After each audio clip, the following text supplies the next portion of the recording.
ನಾನು ನಂಬ್ತೇನೆ ಇದೆಲ್ಲ ನಿಮಗೆ ಆಶೀರ್ವಾದವಾಗಿದೆ. ಹಲ್ಲೆಲೂಯಾ. ಸ್ವಲ್ಪ ಸಮಯ ದೇವರ ವಾಕ್ಯವನ್ನು ಕೂಡ ಧ್ಯಾನಿಸುವುದಕ್ಕೆ ನಾವು ಮುಂದೆ ಹೋಗೋಣ. ನಮ್ಮ ಧ್ಯಾನ ಯೋಬನ ಗ್ರಂಥ.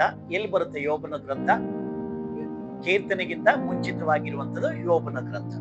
ಅದರಲ್ಲಿ 8ನೇ ಅಧ್ಯಾಯ 1ರಿಂದ 7ರವರೆಗಿನ ವಾಕ್ಯಗಳನ್ನ ನಾವು ಓದ್ಕೊಳ್ಳಕ್ ಹೋಗ್ತೀವಿ.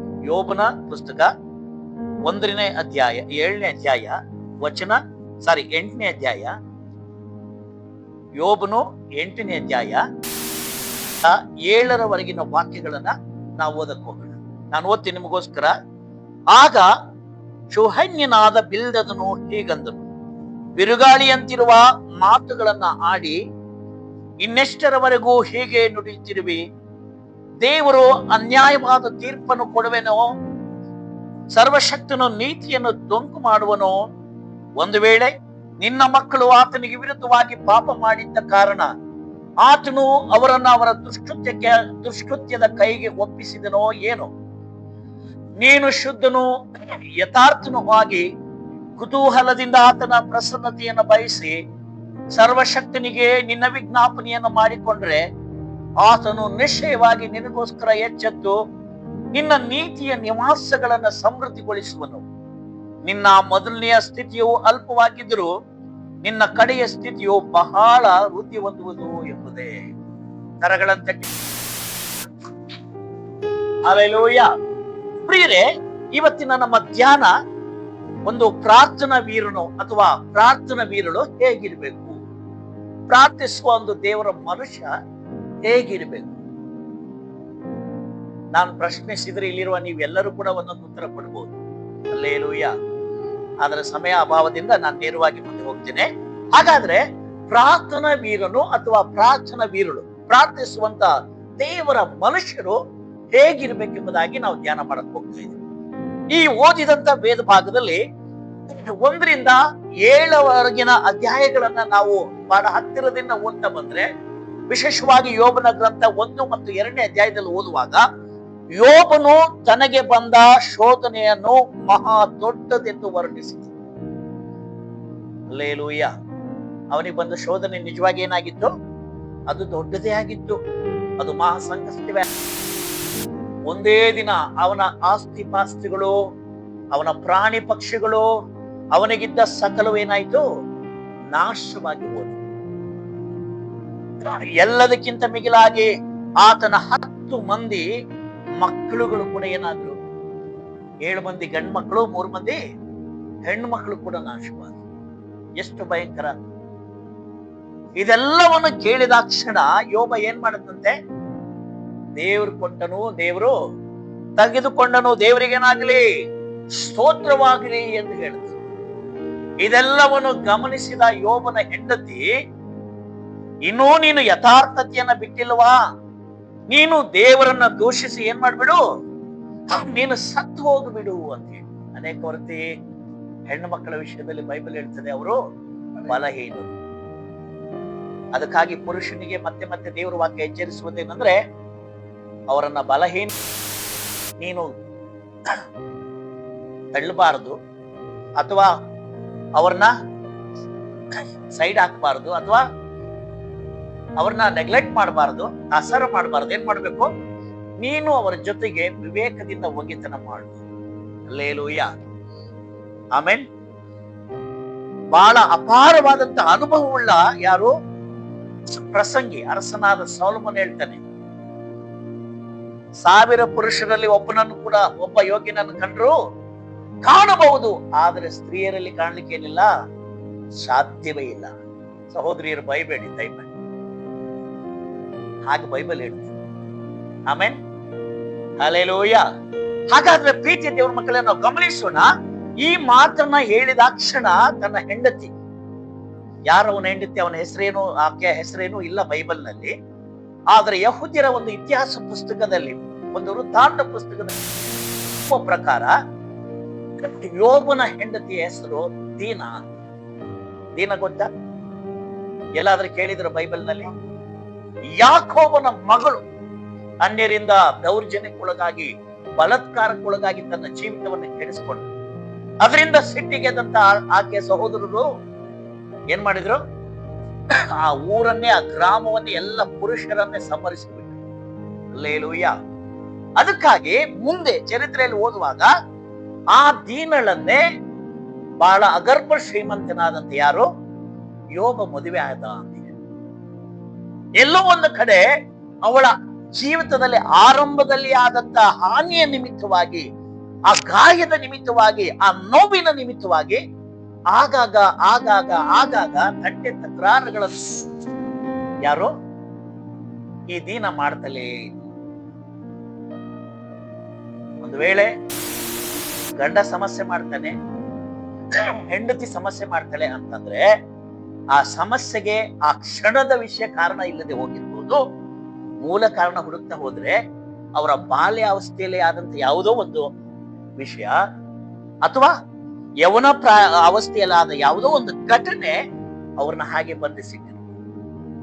ಕೆಲವೊಮ್ಮೆ ಅದು ಅವರ ಆತ್ಮೀಯ ಜೀವನಕ್ಕೆ ಏನಾಗಿರ್ಬಹುದು, ಒಂದು ಕಟ್ಟಾಗಿ ಅಥವಾ ಒಂದು ಬಂಧನವಾಗಿ ಇರಬಹುದು. ಅದರ ನಿಮಿತ್ತ ಆಗಾಗ ಕೆಲವೊಮ್ಮೆ ಸಹೋದರಿಯರು, ಕೆಲವೊಮ್ಮೆ ಸಹೋದರರು, ಕೆಲವೊಮ್ಮೆ ಮಕ್ಕಳು ಏನ್ ಮಾಡ್ತಾರೆ, ಯೋಬನ ಹೆಂಡತಿ ರೀತಿಯಲ್ಲಿ ನಡ್ಕೊಳ್ಳೋಕೆ ಶುರು ಮಾಡ್ತಾರೆ. ಅವಳಿಗೆ ಗೊತ್ತು ತನ್ನ ಗಂಡ ಎಷ್ಟು ಭಯಭಕ್ತಿ ಉಳ್ಳವನು ಅಂತ ಹೇಳಿ. ಇಷ್ಟೆಲ್ಲ ಅನುಭವಿಸಿದ್ರು ಕೂಡ ದೇವರನ್ನ ದೂಷಣೆ ಮಾಡಿದ ಅವನ್ ಏನ್ ಮಾಡ್ದ, ದೇವರೇ ಕೊಟ್ಟನು, ದೇವರೇ ತಕ್ಕೊಂಡನು, ದೇವರಿಗೇನಾಗ್ಲಿ ಸ್ತೋತ್ರವಾಗ್ಲಿ ಅಂತ ಹೇಳಿದ್ರೂ ಕೂಡ ಈಕೆ ಅವನ ಮೇಲೆ ದೋಷಾರೋಪಣೆ ಮಾಡಿ ಇನ್ನೂ ನಿನ್ನ ನೀತಿವಂತಿಕೆ ಯಥಾರ್ಥತೆಯನ್ನು ಬಿಟ್ಟಿಲ್ವಾ, ದೇವರನ್ನ ದೂಷಿಸಿ ಏನ್ ಮಾಡ್ಬಿಡು, ನೀನು ಸತ್ತೇ ಹೋಗ್ಬಿಡು. ಯಾರಾದ್ರೂ ಒಂದು ಹೆಂಡತಿ ಗಂಡನಿಗೆ ಹೇಳಕ್ ಸಾಧ್ಯ ಇದೆಯಾ? ಸಾಧ್ಯ ಇದೆಯಾ? ಹೆಣ್ಮಕ್ಳಿಗೆ ಪ್ರಶ್ನೆ. ಖಂಡಿತ ಸಾಧ್ಯ ಇಲ್ಲ. ಆದ್ರೆ ಈ ಆಧುನಿಕ ಪ್ರಪಂಚದಲ್ಲಿ ಸಾಧ್ಯವಾಗ್ತಾ ಇದೆ. ಯಾಕೆ? ಮೊಬೈಲ್ ಪ್ರಭಾವ, ಇಂಟರ್ನೆಟ್ ಪ್ರಭಾವ, ಅನ್ಯರ ಪ್ರಭಾವ, ದೇವರ ಸಮ್ಮುಖಕ್ಕಿಂತ ಬೇರೆಯವರ ಸಮ್ಮುಖವೇ ಹೆಚ್ಚಾದಾಗ ಇಂಥ ಎಲ್ಲಾ ಕಾರ್ಯಗಳು ಸಭೆಯೊಳಗೆ ಪ್ರವೇಶ ಮಾಡಿ ಮೌನವಾಗಿರ್ಬೇಕಾದ ಹೆಂಡತಿ, ಮೌನವಾಗಿರ್ಬೇಕಾದಂತ ಗಂಡ ಅಥವಾ ಮೌನವಾಗಿರ್ಬೇಕಾದಂತ ಮಕ್ಕಳು ಕೂಡ ಏನ್ ಮಾಡ್ತಿದ್ದಾರೆ ಇವತ್ತು, ತಂದೆ ತಾಯಿಗಳಿಗೂ ಅಥವಾ ಗುರು ಹಿರಿಯರಿಗೂ ತಿರುಗಿ ಮಾತಾಡುವಷ್ಟು ಮಟ್ಟಿಗೆ ಬೆಳೆದು ಬಿಟ್ಟಿದ್ದಾರೆ. ಅದಕ್ಕಾಗಿ ಯೇಸು ಸ್ವಾಮಿ ಅವತ್ತು ಹೇಳಿದ್ದು, ಯೆರೂಸಲೇಮಿನ ಸ್ತ್ರೀಯರೇ, ನೀವು ನನಗೋಸ್ಕರವಾಗಿ ಅಳಬೇಡ್ರಿ, ನಿಮಗೋಸ್ಕರವಾಗಿಯೋ ನಿಮ್ಮ ಮಕ್ಕಳಿಗೋಸ್ಕರ ಅಳಿರಿ. ಅದಕ್ಕಾಗಿ ನಾವು ಬಹಳ ಜಾಗ್ರತೆ ವಹಿಸಬೇಕು.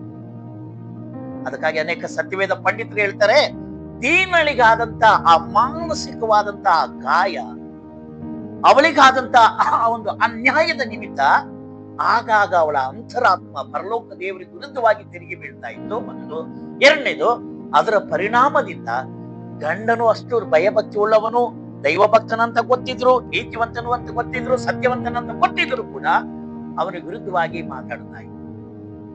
ಹಲ್ಲೆಲೂಯ. ಅದಕ್ಕಾಗಿ ಸಮಸ್ಯೆ ಮೂಲ ಎಲ್ಲಿದೆ ಅಂತ ಹೇಳಿ ಕಂಡಿಡಿದು ಅದಕ್ಕಾಗಿ ನಾವು ಪ್ರಾರ್ಥಿಸಿ ದೇವರ ಸಮ್ಮುಖದಲ್ಲಿ ಬಿಡುಗಡೆ ಹೊಂದಿದ್ರು ಮಾಡಬಹುದು. ಆದ್ರೆ ಬೈಬಲ್ ಹೇಳುವಂಥದ್ದು, ಎಲ್ಲಿ ದೇವರ ಆತ್ಮನಿದಾನ ಅಲ್ಲಿ ಏನಿದೆ, ಬಿಡುಗಡೆ ಇದೆ. ಕರಗಳನ್ನು ತಟ್ಟಿ ದೇವರನ್ನ ಮಹಿಮೆ ಪಡಿಸೋದು. ಹಲ್ಲೆಲೂಯ. ಅಭಿಷೇಕವು ನೊಗಗಳನ್ನೆಲ್ಲ ಏನ್ ಮಾಡ್ತದೆ, ಮುರಿದು ಹಾಕ್ತದೆ. ಹಲ್ಲೆಲೂಯ. ಬೈಬಲ್ ಹೇಳ್ತದೆ, ನೀವು ಅಭಿಷಿಕ್ತರಾದ ಕಾರಣ ನಿಮ್ಗಿರುವಂತಹ ನೊಗ, ತಲೆಮಾರಿನ ಬಂಧನಗಳು, ಆ ಕೇಡಿನ ಕಟ್ಟುಗಳೆಲ್ಲ ಏನಾಗುತ್ತೆ, ಬಿಚ್ಚಲ್ಪಡ್ತದೆ, ಮುರಿಯಲ್ಪಡ. ಇದೇ ಸತ್ಯ. ಆಮೇಲೆ ಅದಕ್ಕಾಗಿ ದೇವರ ವಾಕ್ಯ ಹೇಳ್ತದೆ, ಮನುಷ್ಯ ಕುಮಾರನು ನಿಮ್ಮನ್ನು ಬಿಡಿಸಿದ್ರೆ ನಿಮಗೆ ನಿಜವಾಗಿ ಏನಾಗುವುದು, ಬಿಡುಗಡೆ ಆಗುವುದು. ಹಲ್ಲೆಲೂಯ. ಯಾರದು ಮನುಷ್ಯ ಕುಮಾರನು? ಕರ್ತನಾದ ಯೇಸು ಕ್ರಿಸ್ತನು. ಹಲ್ಲೆಲೂಯ. ಅದಕ್ಕಾಗಿ ಬಿಡುಗಡೆಗಾಗಿ ನಾವು ನಿರಂತರವಾಗಿ ಏನ್ ಮಾಡೋಣ, ಪ್ರಾರ್ಥಿಸೋಣ. ದೇವರು ಅದಕ್ಕೆ ಸಹಾಯ ಮಾಡಿ. ಹಾಗಾದ್ರೆ ಇಲ್ಲಿ ಯೋಬನ ಹೆಂಡತಿ ಯಾರಂತೆ, ದೀನಾ ಎಂದು ಯಹೂದ್ಯರ ಒಂದು ಇತಿಹಾಸದಲ್ಲಿ ಬರೆಯಲ್ಪಟ್ಟ ಸತ್ಯ. ಹೇಗೂ ಇರ್ಲಿ, ದೇವರಿಗೆ ಸ್ತೋತ್ರ. ಇದೆಲ್ಲ ಆದ್ಮೇಲೆ ಏನಾಯ್ತು, ಈ ಯೋಬನಿಗೆ ಬಂದ ಭಯಂಕರ ಶೋಧನೆ, ಬಾಧೆಗಳು, ಆ ಭಯಂಕರವಾದ ಚರ್ಮ ರೋಗವು, ತಲೆಯಿಂದ ಪಾದದವರೆಗೆ ವಿಪರೀತವಾದ ಹುಣ್ಣು, ಆತನು ಮರಳಿನಲ್ಲಿಯೂ ಬೂದಿಯಲ್ಲಿ ಕೂತ್ಕೊಂಡು ಏನನ್ನ ಬೂಂಕಿಂದ ಅಂದ್ರೆ ಮರಕೆ ಪೀಸ್, ಅಂಚಿನ ಪೀಸ್ ತಕೊಂಡು ಕೆರಿವಂತು ಆಗಿ ಅವನು ಅಳುತ್ತಾ ಇರುವಾಗ, ಗೋಳಾಡ್ತಿರುವಾಗ ಅವನ ತುಂಬಾ ಆಪ್ತರಾದಂತ 3 ಮಂದಿ ಸ್ನೇಹಿತರು. ಯಾರವರು ಸ್ನೇಹಿತರು? 2ನೇ ಅಧ್ಯಾಯದ 11ನೇ ವಾಕ್ಯ, ತೇಮಾನ್ಯನಾದ ಎಲಿಫಾಜನು, ಸುಹೈನ್ಯನಾದ ಬಿಲ್ದದನು, ನಾಮತ್ಯನಾದ ಚೋಪ್ರನೆಂಬ ಯೋಬನ 3 ಸ್ನೇಹಿತರು ಅವನಿಗೆ ಸಂಭವಿಸಿದ ಆಪತ್ತಿನ ಸುದ್ದಿಯನ್ನು ಕೇಳಿದೊಡನೆ, ನಾವೆಲ್ಲರೂ ಕೂಡಿ ನಮ್ಮ ಸಂತಾಪವನ್ನು ತೋರ್ಪಡಿಸಿ ಅವನನ್ನ ಸಂತೈಸೋಣ ಬನ್ನಿರಿ ಎಂದು ಗೊತ್ತು ಮಾಡಿಕೊಂಡು ತಮ್ಮ ತಮ್ಮ ಸ್ಥಳಗಳಿಂದ ಅವನ ಬಳಿಗೆ ಬಂದರು. ಅವರು ದೂರದಿಂದ ಕಣ್ಣೆತ್ತಿ ನೋಡಿ ಯೋಬನ ಗುರುತನ್ನು ಹಿಡಿಯಲಾರದೆ ಹೋದ ಕಾರಣ ಗಟ್ಟಿಯಾಗಿ ಹತ್ತು ತಮ್ಮ ತಮ್ಮ ಮೇಲಂಗಿಗಳನ್ನು ಹರಿದುಕೊಂಡು ಮಣ್ಣನ್ನು ಮೇಲಕ್ಕೆ ತೂರಿ ತಮ್ಮ ತಲೆಯ ಮೇಲೆ ಸುರಿದುಕೊಂಡರು. ಬಳಿಕ ಅವನಿಗೆ ವಿಪರೀತ ಬಾಧೆ ಎಂದು ತಿಳಿದು 7 ದಿನಗಳವರೆಗೆ ಹಗಲಿರುಳು ನೆಲದ ಮೇಲೆ ಅವನೊಂದಿಗೆ ಕುಳಿತು ಅವನ ಸಂಗಡ ಒಬ್ರು ಮಾತನಾಡಿದೆಯೇ ಇದ್ದರು. ಹಲ್ಲೆಲೂಯಾ. ಹಾಗಾದ್ರೆ ಯೋಬನಿಗೆ ಬಂದ ಕಷ್ಟ, ಆ ಬಾಧೆಯ ಒಂದು ತೀಕ್ಷ್ಣತೆ ಎಷ್ಟು ಅಂತಂದ್ರೆ, ಆಪ್ತ ಸ್ನೇಹಿತರಾದ 3 ಮಂದಿಗೆ ಇವನೇ ಯೋಬನೋ ಅಂತ ಹೇಳಿ ಗುರುತು ಹಿಡಿಯುವುದಕ್ಕೆ ಏನಾಯ್ತು, ಕಷ್ಟ ಸಾಧ್ಯವಾಯ್ತು, ಆಗ್ಲಿಲ್ಲ. ಅವನ ಅವಸ್ಥೆಯನ್ನ ನೋಡಿ ಮೌನ ವಹಿಸಿ ಅವರು ಹಾಕಿಕೊಂಡು ಬಂದಂತ ಬೆಲೆಯುಳ್ಳ ನಿಲುವಂಗಿಗಳನ್ನೆಲ್ಲ ಹರಿದು ಬೀಸಾಕಿ ತಲೆ ಮೇಲೆ ಮಣ್ಣನ್ನು ಸುರಿದುಕೊಂಡು ಏನ್ ಮಾಡಿದ್ರಂತೆ, ಸಂತಾಪವನ್ನು ತೋರ್ಪಡಿಸುವ ವಿಧಾನದಲ್ಲಿ ಹತ್ತು ಗೋಳಾಡಿ ಯೋಬನ ದುರಾವಸ್ಥೆಗೆ ಹೋಗಿ ಅವರು ಶೋಕಿಸಿದ್ರು ಅಂತ ನಾವು ನೋಡ್ತೀವಿ. ಹಲ್ಲೆಲೂಯಾ. ಇದನ್ನೆಲ್ಲ ಗಮನಿಸಿದ ಮೇಲೆ ಯೋಬನ ಹೃದಯ ಏನಾಯ್ತು, ಆ ದುಃಖದ ಕಟ್ಟೆ ಒಡೆದೋಗ್ಬಿಡ್ತು. ಕೆಲವೊಮ್ಮೆ ನಮ್ಮ ದುಃಖ ಎಲ್ಲ ಯಾವಾಗ ಹೊರಗೆ ಬರುತ್ತೆ, ನಮ್ಮ ತುಂಬಾ ಆಪ್ತರು, ನಮ್ಮ ತುಂಬಾ ಸ್ನೇಹಿತರೆಲ್ಲ ಬಂದ ತಕ್ಷಣ ಏನಾಗುತ್ತೆ ಅಲ್ಲ, ದುಃಖ ಹುಟ್ಟು ಬರುತ್ತಲ್ಲ. ಅದೇ ತರ ಏನ್ ಮಾಡ್ಬಿಟ್ಟ 3ನೇ ಅಧ್ಯಾಯ, ಆಮೇಲೆ ಯೋಬನು ಬಾಯಿ ತೆರೆದು ತನ್ನ ಜನ್ಮ ದಿವಸವನ್ನ ಶಪಿಸಿ ಇಂತೆಂದನು, ನಾನು ಹುಟ್ಟಿದ ದಿನವು ಹಾಳಾಗಿ ಹೋಗ್ಲಿ, ಗರ್ಭದಲ್ಲಿ ಪುರುಷಾಂಕರವಾಯಿತೆಂದು ನುಡಿದ ರಾತ್ರಿಯು ನಾಶವಾಗಲಿ, ಆ ದಿವಸವು ಕತ್ತಲೆಯಾಗಲಿ, ಮೇಲಿನಿಂದ ದೇವರು ಅದನ್ನು ಲೆಕ್ಕಿಸದಿರಲಿ, ಅದರ ಮೇಲೆ ಬೆಳಕು ಪ್ರಕಾಶಿಸದಿರಲಿ, ಕತ್ತಲೆಯು ಘೋರಾಂಧಕಾರವು ಅದನ್ನು ವಶ ಮಾಡಿಕೊಳ್ಳಲಿ, ಮೋಡವು ಅದನ್ನು ಕವಿಯಲಿ, ಹಗಲನ್ನು ಮುಚ್ಚಿಕೊಳ್ಳುವ ಮಬ್ಬು ಅದನ್ನು ಹೆದರಿಸಲಿ, ಕಾರ್ಗತ್ತಲು ಆ ರಾತ್ರಿಯನ್ನು ಹಿಡಿದುಕೊಳ್ಳಲಿ, ಅದು ಮಾಸಗಳ ಲೆಕ್ಕದಲ್ಲಿ ಸೇರದೆ ಸಂವತ್ಸರದ ದಿನಗಳಲ್ಲಿ ಹರ್ಷಿಸದೇ ಇರಲಿ, ಆ ರಾತ್ರಿಯು ಬಂಜಿ ಹಾಗೆ ಅದರಲ್ಲಿ ಉತ್ಸಾಹಧ್ವನಿ ಉಂಟಾಗದಿರಲಿ, ಘಟ ಸರ್ಪವನ್ನು ಎಬ್ಬಿಸುವುದರಲ್ಲಿಯೂ ದಿನಗಳನ್ನು ಶಪಿಸುವುದರಲ್ಲಿಯೂ ಜಾಣರಾದ ಮಾಂತ್ರಿಕರು ಅದಕ್ಕೆ ಏನ್ ಮಾಡ್ಲಿ, ಶಾಪ ಕೊಡ್ಲಿ, ಆ ದಿನದಲ್ಲಿ ಮುಂಜಾನೆಯ ನಕ್ಷತ್ರಗಳು ಮಿಣುಕದೆ ಹೋಗಲಿ, ಅದು ಬೆಳಕನ್ನು ಎದುರು ನೋಡಿದರೂ ಹೊಂದದಿರ್ಲಿ, ಅರುಣೋದಯ ಎಂಬ ರೆಪ್ಪೆ ತೆರೆಯುವುದನ್ನು ಅದು ಕಾಣದಿರ್ಲಿ, ರಾತ್ರಿಯು ನನ್ನ ತಾಯಿಯ ಗರ್ಭವನ್ನು ಕಣ್ಣುಗಳಿಗೆ ಶ್ರಮೆಯನ್ನು ಮರೆ ಮಾಡಲಿಲ್ಲವಲ್ಲ, ನಾನು ಹುಟ್ಟುವಾಗಲೇ ಯಾಕೆ ಸಾಯಲಿಲ್ಲ, ಗರ್ಭದಿಂದ ಬಂದಾಗಲೇ ಯಾಕೆ ಪ್ರಾಣ ಬಿಡಲಿಲ್ಲ. ಹಾಗಾದ್ರೆ ಈ ಅಧ್ಯಾಯ ಎಲ್ಲ ಓದ್ತಾ ಬರುವಾಗ ಸುಮಾರು 7ನೇ ಅಧ್ಯಾಯದವರೆಗೂ ಕೆಲವೊಂದು ಅಧ್ಯಾಯಗಳನ್ನು ಹೊರಗೆ ಬರುವಾಗ ಅವನ ಮಾತುಗಳು ಕೇಳ್ಬಿಟ್ರೆ ನಿಜವಾಗಿ ಯೋಬನ ದೈವ ಭಕ್ತನ ಅನ್ಸುತ್ತೆ. ನೀತಿವಂತನ ಬಾಯಿಂದ ಇದೆಲ್ಲ ಬರಕ್ಕೆ ಸಾಧ್ಯವಾ? ನೀತಿವಂತನ ಬಾಯಿಂದ ಇದು ಬರಕ್ ಸಾಧ್ಯನಾ? ನೀತಿವಂತನ ಬಾಯಿಂದ ಈ ಮಾತುಗಳು ಬರಕ್ಕೆ ಸಾಧ್ಯವೋ ಅನಿಸುತ್ತೆ, ಕೆಲವೊಮ್ಮೆ ಸಾಧ್ಯ. Hallelujah, hallelujah. ಇವನ್ ಯೋಬನ ಬಾಯಲ್ಲಿ ಬಂದ ಹಾಗೆ ಕೆಲವೊಮ್ಮೆ ನಾವು ಕೂಡ ನಂಬಿಕೆ ವಿಷಯದಲ್ಲಿ ಏನಾದ್ರೂ ಅಲ್ಲ ಕಲ್ಲೋಲಗೊಂಡ್ರೆ, ಸೋತು ಹೋದ್ರೆ, ನಮಗರಿವಿಲ್ಲದೆ ನಮ್ಮೊಳಗೆ ಯಾರು ಪ್ರವೇಶ ಮಾಡ್ತಾರೆ? ಯಾರು ಪ್ರವೇಶ ಮಾಡ್ತಾರೆ? ಸೈತಾನ್ ಪ್ರವೇಶ ಮಾಡಿ ನಾವು ಕೂಡ ಮಾತುಗಳನ್ನು ಆಡುವಂತೆ ಮಾಡ್ತಾನೆ. ನಾನು ಇಷ್ಟು ವರ್ಷ ಸೇವೆ ಮಾಡಿದೆ, ಯಾವ ಪ್ರತಿಫಲ ಇಲ್ಲ, ನಾನು ಇಷ್ಟು ವರ್ಷ ಸೇವೆ ಮಾಡಿದೆ, ನನ್ನ ಅವಸ್ಥೆ, ನಮ್ಮ ಅವಸ್ಥೆ ಮನುಷ್ಯರಾಗಿ ಕೆಲವೊಮ್ಮೆ ನಮ್ಗೆ ಅನ್ಸುತ್ತೆ, ನಿನ್ನೆ ಮೊನ್ನೆ ಬಂದವರೆಲ್ಲ ಎಷ್ಟು ಆರಾಮಾಗಿದ್ದಾರೆ, ಎಷ್ಟು ಚೆನ್ನಾಗಿದ್ದಾರೆ, ಅವ್ರು ಹೇಗಿದ್ದಾರೆ, ನಾನು ಯಾಕೆ ಇನ್ನು ಹೇಗಿದ್ದೀನಿ ಅನ್ಸುತ್ತೆ. ನಮಗೆ ಅನ್ಸುತ್ತಾ ಇಲ್ವಾ? ನಮಗನ್ಸುತ್ತೆ, ಕೆಲವೊಮ್ಮೆ ನಮಗನ್ಸುತ್ತೆ, ನನಗೆ ಅನ್ಸುತ್ತೆ ವೈಯಕ್ತಿಕ, ನಾನು ಮನುಷ್ಯನೇ, ಯಥಾರ್ಥವಾಗಿ ಹೇಳಿ ನಮಗನ್ಸುತ್ತೆ. ಕಳ್ಳರು, ಸುಳ್ಳರು, ನಾನಾ ರೀತಿಯಲ್ಲಿ ವಂಚಿಸುವವರೆಲ್ಲ ಆರಾಮಾಗಿದ್ದಾರೆ, ನಾನು ನಂಬಿಕೆಯನ್ನು ಕಾಪಾಡ್ಕೊಂಡು ಬಂದಿದ್ದೀನಿ, ಭಯದಿಂದ ಜೀವಿಸ್ತಾ ಇದ್ದೀನಿ, ಭಕ್ತಿಯಿಂದ ಜೀವಿಸ್ತಾ ಇದ್ದೀನಿ, ಯಾಕೆ ಇದು ನನಗೆ ಇಂಥದ್ದು ಸಂಭವಿಸ್ತಲ್ಲ ಅಂತ ಹೇಳಿ ಏನಾಗುತ್ತೆ, ಕೆಲವೊಮ್ಮೆ ನಮಗೆ ದುಃಖ ಉಕ್ಕಿ ಬರುತ್ತೆ. ಆದ್ರೆ ಪ್ರಿಯರೇ, ದಯಮಾಡಿ ನಾನು ಹೇಳೋದನ್ನು ಗಮನಿಸಿ, ಈ ಲೋಕ ನಮಗೆ ಶಾಶ್ವತವಲ್ಲ. ಹಲ್ಲೆಲೂಯಾ. ಇಲ್ಲಿ ಇರುವಂತದ್ದೆಲ್ಲ ಸುಮ್ಮನೆ, ನಮ್ಮನೆಯಲ್ಲಿ ಮೇಲಿದೆ. ಹಲ್ಲೆಲೂಯಾ. ಅನ್ ಮಾತ್ರಕ್ಕೆ ನಾವು ಹೇಗೆ ಹೋಗ್ಬೇಕಂತ ಏನು ಇಲ್ಲ. ಒಂದಿನ ಬರುತ್ತೆ ನಮ್ಮ ಎಲ್ಲಾ ಸ್ಥಿತಿಗತಿಗಳನ್ನ ದೇವ್ರು ಏನ್ ಮಾಡ್ತಾರೆ, ಬದಲಾವಣೆ ಮಾಡ್ತಾರೆ. ನಂಬುವರೊಂದು ಕರಗಳನ್ನು ತಟ್ಟಿ ದೇವರು ಮಹಿಮೆ ಹಾಲೆಲೂಯ, ಹಾಲೆಲೂಯ. ನನ್ನ ಪ್ರೀತಿಯ ಸಹೋದರ ಸಹೋದರಿಯರೇ, ಯಾಕೆ ಈ ಮಾತು ಹೇಳ್ತಾ ಇದ್ದೀನಿ ಅಂದ್ರೆ, ಸ್ನೇಹಿತರನ್ನ ನೋಡಿ ಅವರ ಸಂತಾಪಗಳನ್ನ ಕೇಳಿದಾಗ ಯೋಬನ ಹೃದಯ ಒಡೆದು ಹೋಯ್ತು. ಆ ದುಃಖ ಒಮ್ಮಳಿಸೇ ಬಂತು. ಆ ದುಃಖದ ಭರದಲ್ಲಿ ಏನ್ ಮಾಡ್ಬಿಟ್ಟ ಅವನು, ತನ್ನ ಜನ್ಮದಿನವನ್ನೇ ಶಪಿಸಿ ಏನೇನೋ ಅಂದ್ಕೊಂಡ್ಬಿಟ್ಟ. ಕೆಲವೊಮ್ಮೆ ನಾವು ಅಂದ್ಕೊಳ್ತೀವಲ್ಲ, ಜಾಗ್ರತೆ ವಹಿಸೋಣ. ನಮ್ಮ ನಡೆಯಿಂದಾಗಲಿ, ನಮ್ಮ ನುಡಿಯಿಂದಾಗಲಿ, ನಮ್ಮ ಕಾರ್ಯಗಳಿಂದಾಗಲಿ ಯಾವತ್ತು ದೇವ ಏನಿದೆಯಾ, ಪಾಸ್ಪೋರ್ಟ್ ಇದೆಯಾ?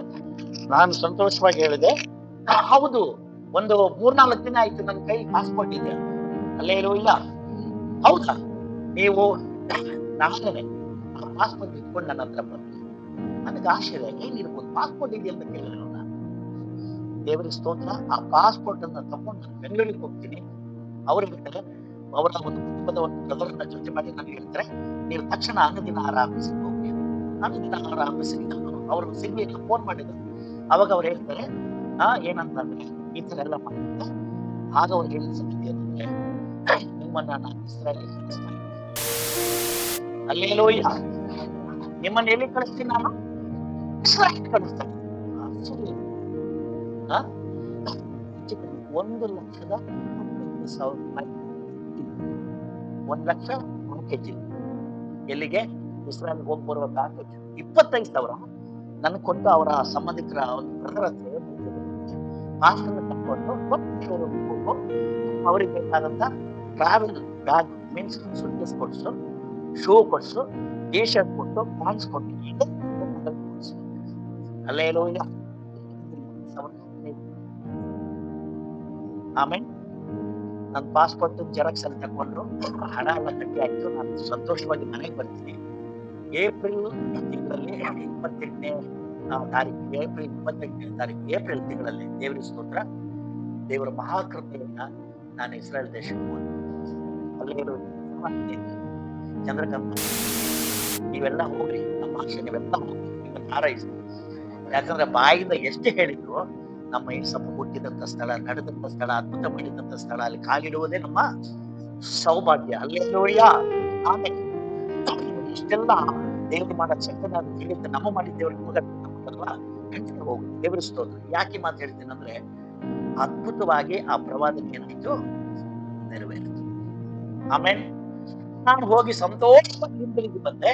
ಹಿಂದಿರುಗಿ ಬಂದು ಒಂದು ಮುಂಜಾನೆ ನಾನು ಪ್ರಾರ್ಥಿಸ್ತಾ ಇದ್ದೀನಿ. ಆಗ ಸಲ ನನ್ನ ಕಣ್ಣು ಮುಂದೆ ಒಂದು ದೊಡ್ಡ ವಿಮಾನ, ತುಂಬಾ ಜನ, 500, 600, 700 ಜನ ಇರುವಂತ ದೊಡ್ಡ ವಿಮಾನ ನಮ್ಮ ಭಾರತದ ದಕ್ಷಿಣ ಭಾಗದಿಂದ ಒಂದು ವಿಮಾನ ನನ್ನ ಕಣ್ಣು ಮುಂದೆ ಹಾರ್ತಾ ಇದೆ. ದೊಡ್ಡ ವಿಮಾನ. ನನಗೆ ಆಶ್ಚರ್ಯ, ನನ್ನ ದರ್ಶನದಲ್ಲಿ ಕಂಡ ವಿಮಾನ. ಏನಿದು ವಿಮಾನ ಹಾರ್ತಾ ಇದೆಯಲ್ಲ ಅಂತ ನೋಡುವಾಗ, ಆ ದೊಡ್ಡ ವಿಮಾನದೊಳಗೆ ನಾನಿದೆ. ಎಷ್ಟರಲ್ಲಿ? 2015. ನಾನು ಸಭೆಯಲ್ಲಿ ಹೇಳಿದ್ದೀನಿ, ಬರ್ದಿದ್ದೀನಿ. ಯಾಕಂದ್ರೆ ದೇವರ ಸೇವಕರಿಗೆ ಫಸ್ಟ್ ತೀರ್ಮಾನ ಭಯ ನನಗಿದೆ. ಅಲ್ಲೇಲೂಯ್ಯ. ವಿಮಾನ ಅದ್ರಲ್ಲಿ ನಾನಿದ್ದೀನಿ ಅಂತ ನನಗೆ ಆಶ್ಚರ್ಯ. ಹಾಗೆ ನನ್ಗೊಂದು ಧ್ವನಿ ಕೇಳಿಸುತ್ತೆ ಆ ವಿಮಾನದೊಳಗೆ. ಅಲ್ಲೇಲೂಯ್ಯ. ಆಮೇಲೆ ನಾನು ನೋಟ್ಸ್ ಎಲ್ಲ ತಕೊಂಡು, ಇದು ಬುಕ್ ಎಲ್ಲ ತಕೊಂಡು, ಒಂದು ಆಫ್ರಿಕನ್ ಕಂಟ್ರಿ ಇದು. ಸರಿ, ನಾನು ಸಭೆಯಲ್ಲಿ ಭಾನುವಾರ ಬಂದು ಹೇಳ್ತೀನಿ, ನನಗೆ ಅನೇಕ ವಿದೇಶ ಪ್ರಯಾಣವನ್ನು ದೇವರು ಇಟ್ಟಿದ್ದಾರೆ. ನಾನು ಖಂಡಿತವಾಗಿ ಪುನಃ ವಿಮಾನದಲ್ಲಿ ನಾನು ಇರೋದು ನೋಡಿ ನನ್ನ ಘೋಷಣೆ ಮಾಡ್ತೀನಿ. ಅದು ನಾನು ಹೇಳ್ತೀನಿ, 2025ರಲ್ಲಿ ಮತ್ತೆ ಏಪ್ರಿಲ್ ತಿಂಗಳಲ್ಲಿ ನಾನು ದೇವರು ಹೇಳಿದ ಪ್ರಕಾರ ಗಾನ ದೇಶಕ್ಕೆ 15 ದಿನಗಳ ಕಾಲ ಹೋಗಿ ಬರುವುದಕ್ಕೆ ದೇವರು ಅವಕಾಶ ಮಾಡ್ತಾರೆ. ಹಲ್ಲೆಲೂಯ. ಡೆಲ್ಲಿ ಟು ಗಾನ, ಗಾನದಿಂದ ಡೆಲ್ಲಿವರೆಗೆ, ಇಲ್ಲಿಂದ ಡೆಲ್ಲಿವರೆಗೆ ನಮ್ದೆಲ್ಲ ಖರ್ಚು. ಆದ್ರೆ ಪ್ಯಾಕೇಜಸ್ ಅನ್ನು ಯಾರು ನೋಡ್ಕೊಂಡ್ರು? ನನ್ನನ್ನು ಕರೆಸಿದವರೇ ನೋಡಿ. ಹಲ್ಲೆಲೂಯ. ಯಾಕೆ ಮಾತು ಹೇಳ್ತಾ ಇದ್ದೀನಿ ಅಂದ್ರೆ, ದೇವರ ವಾಗ್ದಾನಗಳು ಎಂದಿಗೂ ಏನಾಗಲ್ಲ. ನನ್ನ ಕಣ್ಮುಂದೆ ಯಾವತ್ತೂ ನನ್ನ ದರ್ಶನ. ನಾನು ಹೇಳ್ತೀನಿ ಸತ್ಯವಾಗಿ, ಆ ವಿಮಾನ ಹೇಗಿತ್ತಂದ್ರೆ, ನಾನು 2015ರಲ್ಲಿ ನೋಡಿದ ಅದೇ ವಿಮಾನ ಹೆಚ್ಚು ಕಡಿಮೆ 600ರಿಂದ 700 ಜನ ಇದೆ. Ethiopian airlines. ಆಮೇಲೆ ಇಷ್ಟು ಹೆಚ್ಚು ಕಡಿಮೆ ಇಲ್ಲಿವರೆಗೆ ಇರುತ್ತೆ ವಿಮಾನ, ದೊಡ್ಡ. ಯಾಕಂದ್ರೆ 3 ಲೈನ್ ಇರುತ್ತೆ, 9 ಜನ ಇಲ್ಲಿವರೆಗೆ ದೊಡ್ಡ ವಿಮಾನ. ಹೆಚ್ಚು ಕಡಿಮೆ ಎಷ್ಟಿದ್ರು ಅಂದ್ರೆ 650 700 ಜನ ಇದ್ದಂತ ದೊಡ್ಡ ವಿಮಾನದಲ್ಲಿ ಹಲ್ಲೆಲೂಯ. ನಾನು ಯಾಕೆ ಮಾತು ಹೇಳ್ತೀನಂದ್ರೆ, ದೇವರು ನಿಮಗೆ ಒಂದು ದರ್ಶನ ಕೊಟ್ಟಿದ್ರೆ, ಕನಸು ಕೊಟ್ಟಿದ್ರೆ, ಪ್ರವಾದನೆ ಕೊಟ್ಟಿದ್ರೆ, ಅದು ಖಂಡಿತವಾಗಿ ಇವತ್ತಲ್ಲ ನಾಳೆ ನಿಮ್ ಜೀವನದಲ್ಲಿ ತಪ್ಪದು ಏನಾಗುತ್ತೆ, ನೆರವೇರ್ತದೆ ಅನ್ನೋಕ್ಕೆ ನನ್ನ ಸಾಕ್ಷಿ. Hallelujah, amen. ಯಾಕೆ ಮಾತು ಹೇಳ್ತಾ ಇದ್ದೀನಂದ್ರೆ, ದೇವರು ಆತನು ಏನಾಗಿದ್ದಾನೆ, ಎಚ್ಚತ್ತು ಅನ್ನುವುದರ ಅರ್ಥ ಇದೆ. ಹಲ್ಲೆಲೂಯ, ಎಚ್ಚತ್ತು ಏನ್ ಮಾಡ್ತಾರೆ, ನಿನ್ನ ನೀತಿಯ ನಿವಾಸವನ್ನು ಏನ್ ಮಾಡ್ತಾರೆ, ಸಮೃದ್ಧಿಗೊಳಿಸ್ತಾರೆ. ಆಮೇನ್. ನಂಬರ್ 1 ಆಮೇನ್ ಹೇಳೋಣ. ದೇವ್ರು ನಿಮಗಾಗಿ ಎದ್ದೇಳುವ ದಿನ ಬಂತು. ಏನಕ್ಕೋಸ್ಕರ ಅಂದ್ರೆ ನಿಮ್ಮನ್ನ ಸಮೃದ್ಧಿಗೊಳಿಸಕ್ಕೆ. ಹಲ್ಲೆಲೂಯ, ನಮ್ಮನ್ನ ಏನ್ ಮಾಡಕ್ಕೆ, ಸಮೃದ್ಧಿಗೊಳಿಸಕ್ಕೆ ದೇವ್ರಿಗೆ ಸ್ತೋತ್ರ. ಆಮೇಲೆ ನೋಡಿ ಮುಂದಿನ ವಾಕ್ಯ ಹೇಳ್ತದೆ, ನಿನ್ನ ಮೊದಲನೆಯ ಸ್ಥಿತಿಯು ಅಲ್ಪವಾಗಿದ್ರು ನಿನ್ನ ಕಡೆಯ ಸ್ಥಿತಿ ಏನಾಗುತ್ತೆ, ಬಹಳವಾಗಿ ವೃದ್ಧಿ ಹೊಂದುತ್ತದೆ. ಹಲ್ಲೆಲೂಯ. ಹಾಗಾದ್ರೆ ನನ್ನ ಪ್ರೀತಿಯ ದೇವರ ಸೇವಕರುಗಳೇ, ಸಹೋದರರೇ, ಸಹೋದರಿಯರೇ, ನಾವು ಗಮನಿಸೋಣ, ಒಂದು ಪ್ರಾರ್ಥನಾ ವೀರ ಹೇಗಿರ್ಬೇಕಂತ ದೇವರು ಬಯಸ್ತಾರೆ. ಪ್ರಾರ್ಥನಾ ವೀರರು ಅಥವಾ ದೇವರ ಮನುಷ್ಯರು ಹೇಗಿರ್ಬೇಕಂತ ದೇವರು ಬಯಸ್ತಾರೆ ಅಂದ್ರೆ, ಮೊದಲನೇದಾಗಿ ನಾವು ಓದಿದ 5ನೇ ವಾಕ್ಯ, ನೀನು ಶುದ್ಧನಾಗಿರ್ಬೇಕು. ಹೇಗಿರ್ಬೇಕು ನಾವು? ಅದರ ಅರ್ಥ ನೀವು ಶುದ್ಧ ಅಂತ ಭಾವಿಸ್ಬೇಡ್ರಿ.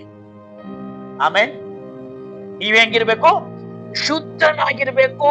ಮನುಷ್ಯರು ಹುಟ್ಟಿನಿಂದಲೇ ಅಶುದ್ಧರು ಎಂದು ವಾಕ್ಯ ಹೇಳ್ತದೆ. 25ನೇ ಅಧ್ಯಾಯ ಯೋಬ 1ರಿಂದ 6ನೇ ವಾಕ್ಯವನ್ನ ದಯಮಾಡಿ ಓದಿ. ಇಲ್ಲಿ ವಾಕ್ಯ ಹೇಗೆ ಬರೆಯಲ್ಪಟ್ಟದೆ, ಬೇಗನೆ ದಯಮಾಡಿ ಓದಿ. 25ನೇ ಅಧ್ಯಾಯ 1ರಿಂದ 6ನೇ ವಚನವನ್ನು ಓದಿ. ಆಮೇಲೆ ಸುಹನ್ಯನಾದ ಬಿಲ್ದದನು ಹೀಗಂದನು, ಆತನಲ್ಲಿ ಪ್ರಭುತ್ವವು ಭೀಕರತ್ವವು ಉಂಟು, ತನ್ನ ಉನ್ನತ ಲೋಕದಲ್ಲಿ ಸಮಾಧಾನವನ್ನು ಸ್ಥಾಪಿಸಿದವನು ಆತನೇ. ಆತನ ಸೈನ್ಯಗಳಿಗೆ ಲೆಕ್ಕವಿದೆಯೋ? ಆತನ ತೇಜಸ್ಸು ಯಾರಲ್ಲಿ ಮೂಡುವುದಿಲ್ಲ? ಮನುಷ್ಯನು ದೇವರ ಎಣಿಕೆಯಲ್ಲಿ ನೀತಿವಂತನಾಗಿರುವುದು ಹೇಗೆ? ಸ್ತ್ರೀಯಲ್ಲಿ ಹುಟ್ಟಿದವನು ಪರಿಶುದ್ಧನಾಗಿರುವುದು ಸಾಧ್ಯವೋ? ನೋಡಿರಿ, ಆತನ ದೃಷ್ಟಿಯಲ್ಲಿ ಚಂದ್ರನಿಗಾದರೂ ಕಳೆಯಿಲ್ಲ, ನಕ್ಷತ್ರಗಳು ಶುದ್ಧವಲ್ಲ. ಹೀಗಿರುವಲ್ಲಿ ನರ ಹುಳುವು ಎಷ್ಟೋ ಅಶುದ್ಧವು, ನರಕ್ರಿಮಿಯು ಎಷ್ಟೋ ಏನಂತೆ ಅಪವಿತ್ರ. ಹಲ್ಲೆಲೂಯ. ನಾವು ರಕ್ಷಿಸಲ್ಪಡುವುದಕ್ಕಿಂತ ಮುಂಚೆ ಏನಾಗಿದ್ವಿ? ಈ ವಾಕ್ಯದ ಅಡಿಯಲ್ಲಿ ಬೈಬಲ್ ಹೇಳುತ್ತಲ್ಲ, ರೋಮ 3:23 ಪ್ರಕಾರ ಹೆಚ್ಚು ಕಡಿಮೆ ಏನೂ ಇಲ್ಲ, ಎಲ್ಲರೂ ಪಾಪ ಮಾಡಿ ದೇವರ ಮಹಿಮೆಯನ್ನು ಕಳ್ಕೊಂಡವರೇ ನಾವಾಗಿದ್ವಿ. ಅದಕ್ಕಾಗಿ ಬೈಬಲ್ ಹೇಳುವ ಪ್ರಕಾರ ನಮಗೆ ಕಟ್ಟಿದ್ದ ಬುತ್ತಿ, ನಮಗೆ ಸಂಬಳ, ಸ್ಯಾಲ್ರಿ ಏನಾಗಿತ್ತು? ಪಾಪವು ಕೊಡುವ ಸಂಬಳ ಮರಣವಾಗಿತ್ತು. ಹಲ್ಲೆಲೂಯ. ಕಾರಣ ನಾವು ಜನ್ಮ ಪಾಪಿಗಳಾಗಿದ್ದೀವಿ, ನಾವು ಕರ್ಮ ಪಾಪಿಗಳು. ಇಂಥ ಪಾಪಿಗಳಾದ ನಮ್ಮನ್ನ ಕ್ರಿಸ್ತ ಯೇಸು ಪ್ರೀತಿಸಿ ನಮ್ಮ ನಿಮಿತ್ತ ಆತನು ಪಾಪ ಸ್ವರೂಪಿಯಾಗಿ ಮಾಡಲು, ಗುಲಾಮಾಗಿ ಮಾಡಲ್ಪಟ್ಟನು, ದಾಸನಾಗಿ ಮಾಡಲ್ಪಟ್ಟನು, ಸ್ತ್ರೀಯಲ್ಲಿ ಹುಟ್ಟಿದವನಾಗಿ ಲೋಕದಲ್ಲಿ ಜನಿಸಿ ಬಂದನು. ಹಲ್ಲೆಲೂಯ. ನಾನು ನೀವು ಸಾಯ್ಬೇಕಾದ ಸ್ಥಳದಲ್ಲಿ ನಮಗೋಸ್ಕರ ಯೇಸು ಸತ್ತನು. ರಕ್ತಧಾರ ಇಲ್ಲದೆ ಪಾಪ ಪರಿಹಾರ ಇಲ್ಲ ಅನ್ನುವಂತ ಆ ವೇದೋಕ್ತಿಯನ್ನ ಅಥವಾ ಧರ್ಮಶಾಸ್ತ್ರದ ಆ ವಚನವನ್ನ ನೆರವೇರಿಸುವುದಕ್ಕಾಗಿ ನಮಗೋಸ್ಕರ ಆತನು ತನ್ನ ದೈವನ ಸಿಲುಬೆಯಲ್ಲಿ ಕೊಟ್ಟನು. ಹಲ್ಲೆಲೂಯ. ಇವತ್ತು ನಾವು ಶುದ್ಧರಾಗುವ ದಾರಿ ಯಾವುದಂದ್ರೆ ಯೇಸುವಿನ ರಕ್ತ. ಬೈಬಲ್ ಹೇಳ್ತದೆ, ಕರ್ತನಾದ ಯೇಸುವಿನ ರಕ್ತವು ಸಕಲ ಪಾಪಗಳನ್ನು ತೊಳೆದು ನಮ್ಮನ್ನ ಏನ್ ಮಾಡುತ್ತೆ? ಶುದ್ಧೀಕರಿಸ್ತದೆ. ಹಲ್ಲೆಲೂಯ. ಇವತ್ತು ನನ್ನ ನಿಮ್ಮ ನಂಬಿಕೆ ನಿರೀಕ್ಷೆ ಯಾವುದಂದ್ರೆ ಕರ್ತನಾದ ಯೇಸುವಿನ ರಕ್ತ. ಹಾಗಾದ್ರೆ ಮನುಷ್ಯ ಶುದ್ಧ ಆಗುವುದು ಹೇಗೆ? ಯೇಸುವಿನ ರಕ್ತದ ಮೂಲಕ, ಯೇಸುವಿನ ವಾಕ್ಯದ ಮೂಲಕ, ಯೇಸುವಿನ ಆತ್ಮನ ಮೂಲಕ. ಹಲ್ಲೆಲೂಯ. ಇದೆಲ್ಲ ಅನುಭವದಲ್ಲಿ ನಾವು ಬರುವಾಗ ಈಗ ನಮ್ಮನ್ನ ಏನಂತ ಹೇಳ್ಬೋದು? ನಮ್ಮನ್ನ ದೇವರು ನೋಡಿ ಹೇಳ್ತಾರೆ, ನೀನು ಪರಿಶುದ್ಧ ಜನಾಂಗ. ಆಮೇಲೆ ಹಲ್ಲೆಲೂಯ. ಈ ಲೋಕ ನಮ್ಮ ನೋಡಿ ಕೀಟ್ಲೆ ಮಾಡ್ಬೋದು, ಗೇಲಿ ಮಾಡ್ಬೋದು, ಪರಿಹಾಸ ಮಾಡ್ಬೋದು, ಅವಳ ನಮ್ಗೆಲ್ಲ ಗೊತ್ತು. ಆದ್ರೆ ಪರಲೋಕ ನಿಮ್ಮನ್ನು ನೋಡುವಾಗ ಹೇಗೆ ನೋಡುತ್ತೆ ಗೊತ್ತಾ? ನೀವು ಪರಿಶುದ್ಧ ಜನಾಂಗ. ಹಲ್ಲೆಲೂಯ. ಆಮೇಲೆ ನಿಮ್ಮ ಜನ್ಮ ಪಾಪಗಳೆಲ್ಲ ಏನಾಯ್ತು? ಯೇಸುವಿನ ರಕ್ತದ ಮೂಲಕ ಕ್ಷಮಿಸಲ್ಪಟ್ಟು ತೊಳೆಯಲ್ಪಡ್ತು. ಈಗ ನೀವು ಶುದ್ಧರಾಗಿದ್ದೀರಿ. ಆಮೇಲೆ ದೇವರ ವಾಕ್ಯ ನಿಮ್ಮೊಳಗಿದೆ. ದೇವರ ಆತ್ಮನೆ ಎಲ್ಲಿದ್ದಾರೆ? ನಿಮ್ಮೊಳಗಿದ್ದಾರೆ. ನೀವ್ ಯಾರ ಮಕ್ಕಳು? ನಾವ್ ಯಾರ ಮಕ್ಕಳು? ದೇವರ ಮಕ್ಕಳು. ಆಮೇಲೆ ಹಲ್ಲೆಲೂಯ. ಅದಕ್ಕಾಗಿ ನನ್ನ ಪ್ರೀತಿಯ ಸಹೋದರ ಸಹೋದರಿಯರ ವಾಕ್ಯ ಹೇಳ್ತದೆ, ನೀನು ಪರಿಶುದ್ಧನಾಗ್ಬೇಕು, ಇನ್ನೂ ಶುದ್ಧನಾಗ್ಬೇಕು. ಹಾಗಾದ್ರೆ ಆ ಶುದ್ಧತೆಯ ದಾರಿ ಏನಂದ್ರೆ ಯೇಸುವಿನ ರಕ್ತ, ಯೇಸುವಿನ ವಾಕ್ಯ, ಯೇಸುವಿನ ಆತ್ಮನಿಂದ ಅನುಸರಣೆ. ಹಲ್ಲೆಲೂಯ. ಅದಕ್ಕಾಗಿ ಬೈಬಲ್ ಹೇಳ್ತದೆ, ನೀತಿವಂತನು ತನ್ನನ್ನು ಇನ್ನೇನಾಗಿ ಮಾಡ್ಕೊಳ್ಳಿ, ನೀತಿವಂತನಾಗಿ ಮಾಡ್ಕೊಳ್ಳಿ, ಪವಿತ್ರನು ಇನ್ನು ತನ್ನನ್ನ ಪವಿತ್ರ ಮಾಡ್ಕೊಳ್ಳಿ. ಇನ್ನು ನಾವು ಪರಿಶುದ್ಧರಾಗ್ಬೇಕು ಸ್ವಾಮಿಗೋಸ್ಕರ. ಆಮೇಲೆ ಹಲ್ಲೆಲೂಯ. ನೀನು ಶುದ್ಧನಾಗಿ. ಎರಡನೇ ಮಾತನ್ನು ಓದುವಾಗ, ನೀನು ಶುದ್ಧನಾಗಿರ್ಬೇಕು. ಎರಡನೇದೇನಾಗಿರ್ಬೇಕು? ನೀನು ಯಥಾರ್ಥನು ಮೀನ್ಸ್ ಶಿಶುಭಾವದಿಂದ ಕೂಡಿದವರಾಗಿರ್ಬೇಕು. ಆಗ ನಮ್ಮ ಮೇಲೆ ಮತ್ತು ಕರುಣೆ ಬರುತ್ತೆ. ಯಥಾರ್ಥ ನೋಡಿ, ಒಂದು ಚಿಕ್ಕ ಮಗು ಅದು ಯಥಾರ್ಥವಾಗಿರುತ್ತೆ, ಅದು ಪರಿಶುದ್ಧ ನಿಷ್ಕಪಟ ನಿಷ್ಕಳಂಕ ಮಗು. ಹಲ್ಲೆಲೂಯ. ಅದ್ರಲ್ಲಿ ಯಾವ ಏನೋ ದೋಷಗಳು ಇಲ್ಲ. ದೇವರಿಗೆ ಸಮಾನ ಅಂತ ಹಿರಿಯವರು ಹೇಳ್ತಾರೆ. ಯಾಕೆ? ಅದಕ್ಕೆ ಒಳ್ಳೇದು ಕೆಟ್ಟದ್ದು ಏನು ಗೊತ್ತಿಲ್ಲ ಅಲ್ಲ. ಆ ತರವಾಗಿ ನಾವು ಮಾಡ್ತೀವಿ. ಶಿಶುಭಾವ. ಹಲ್ಲೆಲೂಯ. ಶಿಶುಭಾವದಿಂದ ದೇವರ ರಾಜ್ಯವನ್ನ ನಾವೇನ್ ಮಾಡ್ಬೇಕು? ಅಂಗೀಕರಿಸಬೇಕೆಂದು ವಾಕ್ಯ ಹೇಳ್ತದೆ. ಅಂದ್ರೆ ನಾವ್ ಇದೆಲ್ಲ ಹೇಗ್ ಸಾಧ್ಯ ಆಗುತ್ತಂದ್ರೆ, ನಿರಂತರವಾಗಿ ಯೇಸುವಿನ ಲಿಂಕ್ ನಲ್ಲಿ ಇರ್ಬೇಕು. ಯೇಸುವಿನ ಲಿಂಕ್ ನಲ್ಲಿ ಇರ್ಬೇಕು. ನಾನು ಕಳೆದ ಸುಮಾರು 2000 ಯಾವಾಗ BSNL ಸಿಮ್ ಬಂತು ಅವಾಗ ಸಿಮ್ ತಗೊಂಡಿದ್ದೆ. ಸಿಮ್ ಮೊಬೈಲ್ ಸಿಮ್ ಮೊನ್ನೆವರೆಗೆ ಅದನ್ನೇ ಉಪಯೋಗಿಸ್ತಾ ಇದ್ದೀನಿ. ಆರಂಭದಲ್ಲಿ ಏನೋ ಚೆನ್ನಾಗಿತ್ತು, ಬರ್ತಾ ಬರ್ತಾ ಮನೆ ಒಳಗೆ ಲೈಟ್ ಸಿಗಲ್ಲ, ಸಮಸ್ಯೆ. ಏನ್ ಮಾಡೋದು? ಒಂದ್ ಕಡೆ ಬಿಡಕ್ ಮನ್ಸಿಲ್ಲ, BSNL ಇರಲಿ ಅಂತ. ಆಮೇಲೆ ನಾನು ಹೋಗಿ ಚೆಕ್ ಮಾಡಿಸ್ದೆ. ಅವ್ರು ಹೇಳಿದ್ರು ನಿಮ್ ಮೊಬೈಲೇ ಸರಿ ಇಲ್ಲ. ಇನ್ನೊಂದು ಏರ್ಟೆಲ್ ಸಿಮ್ ಇದೆ, ಅದು ಚೆನ್ನಾಗ್ ಬರ್ತದೆ. ಆದ್ರೆ BSNL ನಮ್ಗೆ ಆರಂಭದಿಂದ ಇರೋದು, ಅದು ವರ್ಕ್ ಮಾಡೋಂಗಿಲ್ಲ. ಹೋಗಿ ಆಫೀಸಲ್ಲೆಲ್ಲ ಕಂಪ್ಲೇಂಟ್ ಮಾಡಿ ಕೇಳಿದ್ರೆ ಅವ್ರು ಹೇಳ್ತಾರೆ ನಿಮ್ ಮೊಬೈಲೇ ಸರಿ ಇಲ್ಲ. ದಾವಣಗೆರೆ ಹೆಡ್ ಆಫೀಸ್ ಫೋನ್ ಮಾಡಿದ್ರೆ ಎಲ್ಲ ಕರೆಕ್ಟ್ ಇದೇನಲ್ರಿ ಅಂತ. ನಮ್ ಮನೆ ಒಳಗೆ ಕಾಲ್ ಮಾಡೋದು ಅನೇಕರು ಇರ್ತಾರೆ, ಏನ್ರಿ ನಿಮ್ ಮೊಬೈಲ್ ಯಾವಾಗ ಸ್ವಿಚ್ ಅಪ್ ಅನ್ಸುತ್ತೆ, ಔಟ್ ಆಫ್ ರೇಂಜ್ ಅನ್ನತ್ತೆ, ಏನ್ರಿ ಅಂತೇಳಿ. ನಾವು ಸಿಟಿ ಒಳಗೆ ಇರೋದು, ಈ ಒಳಗೆ ಕಟ್ಟಾಯ್ತಲ್ಲ. ಆಮೇಲೆ ಎಲ್ಲೋ ಒಂದ್ ಕಡೆ ಬೇಸರಾಗಿ 6-7 ಬಾರಿ ರಿಲಯನ್ಸ್ ಆಫೀಸ್ಗೆ ಹೋಗಿ, ಇದು ಜಿಯೋ ಆಫೀಸ್ಗೆ ಹೋಗಿ ಸಿಮ್ ತಗೋಬೇಕಂತ ಮನ್ಸು, ಮತ್ತೆ ವಾಪಸ್ ಬರೋದು, ಬೇಡಪ್ಪ ಇದೇ ಇರಲಿ ಅಂತ. ಆದ್ರೆ ಮೊನ್ನೆ ಗಟ್ಟಿ ಮನ್ಸು ಮಾಡಿ ಜಿಯೋ ಕೊಂಡ್ಕೊ ಬಂದೆ, ಚೇಂಜ್ ಮಾಡಿಸಿದ್ದೆ. ಅದೇ ನಮ್ಮ ಹಲ್ಲೆಲೂಯ.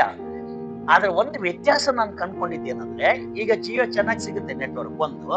ಎರಡನೇದಾಗಿ ಪ್ರತಿ ಕ್ಷಣವೂ ಅದೇನ್ ಮಾಡುತ್ತೆ, ನಮಗೆ ಮೆಸೇಜ್ಗಳನ್ನು ಕೊಡ್ತಾನೆ ಇರ್ತದೆ. ನಾನು ಇಲ್ಲಿ ಕೂತ್ರು 5-6 ಮೆಸೇಜ್. ಇವೋ ಏನಪ್ಪ ಇದು ಮೆಸೇಜ್ ಏನಂದ್ರೆ, ನನಗೆ ಕಂಡ್ಕೊಂಡ ವಿಷಯ ಏನ್ ಗೊತ್ತಾ? ಈಗ ನಾವು ಒಂದು ಸಿಮ್ ಕೊಂಡ್ಕೊಂಡಿದೀವಿ ಅಂದ್ರೆ ಆ ಕಂಪ್ನಿಗೆ ನಾವು ಏನಾಗಿದ್ದೀವಿ? ಮೆಂಬರ್, ಸದಸ್ಯರು. ನಾವು ಏನಾಗಿದ್ದೀವಿ? ಜಿಯೋನೋ ಅಥವಾ BSNL ಅಥವಾ ಏರ್ಟೆಲ್ ಯಾವುದಕ್ಕೋ ಒಂದು ಕಂಪ್ನಿ ಮೆಂಬರ್ಸ್. ಯಾವತ್ತೂ ಆ ಮೆಂಬರ್ನ ಕಲಿಯೋಕೆ ಅವ್ರು ಏನ್ ಮಾಡಲ್ಲ, ಬಿಡಲ್ಲ. ಹಲ್ಲೆಲೂಯ. ನಾನ್ ಸಿಮ್ ಚೇಂಜ್ ಮಾಡಿ ಒಂದ್ ತಿಂಗಳಿಗೆ ಇನ್ನೂ 1-2 ದಿನ ಇದೆ. ಈಗಲೇ ಅದು ಹೇಳ್ತಾ ಇದೆ, ನಿಮ್ಮ ನಿರಂತರ ಸಂಪರ್ಕಕ್ಕಾಗಿ ಏನ್ ಮಾಡಿ, ಈಗಲೇ ರೀಚಾರ್ಜ್ ಮಾಡಿಸಿ. ನಿಮ್ಮ ನಿರಂತರ ಸಂಪರ್ಕಕ್ಕಾಗಿ ಈಗಲೇ ರೀಚಾರ್ಜ್ ಮಾಡಿ ಅಂತ ಹೇಳಿ. ಹಲ್ಲೆಲೂಯ. ಮತ್ತೆ ಮೆಸೇಜ್, ನಿಮ್ಮ ನೆಟ್ವರ್ಕ್ ಸರಿಯಾಗಿದೆಯಾ, ನಿಮ್ಮ SMS ಸರಿಯಾಗಿದೆಯಾ, ಕಾಲ ಸರಿಯಾಗಿದೆಯಾ, ಅದು ಸರಿಯಾಗಿದೆಯಾ, ಇದು ಸರಿಯಾಗಿದೆಯಾ, ಮತ್ತೆ ಅದು ಆಟೋಮೆಟಿಕ್ ಮೆಸೇಜ್ ಬರ್ತಲೇ ಇರುತ್ತೆ. ಅಂದ್ರೆ ಆ ಕಂಪ್ನಿ ಏನ್ ಮಾಡುತ್ತಂದ್ರೆ, ನಮ್ಮನ್ನು ಯಾವುದೇ ಕಾರಣಕ್ಕೂ ಪುನಃ ಅದನ್ನ ಬಿಟ್ಟು ಏನ್ ಮಾಡಬಾರ್ದು. ಅವ್ರಿಗೆ ಗೊತ್ತು ನಾವು ಎಲ್ಲಿಂದ ಬಂದಿದೀವಿ.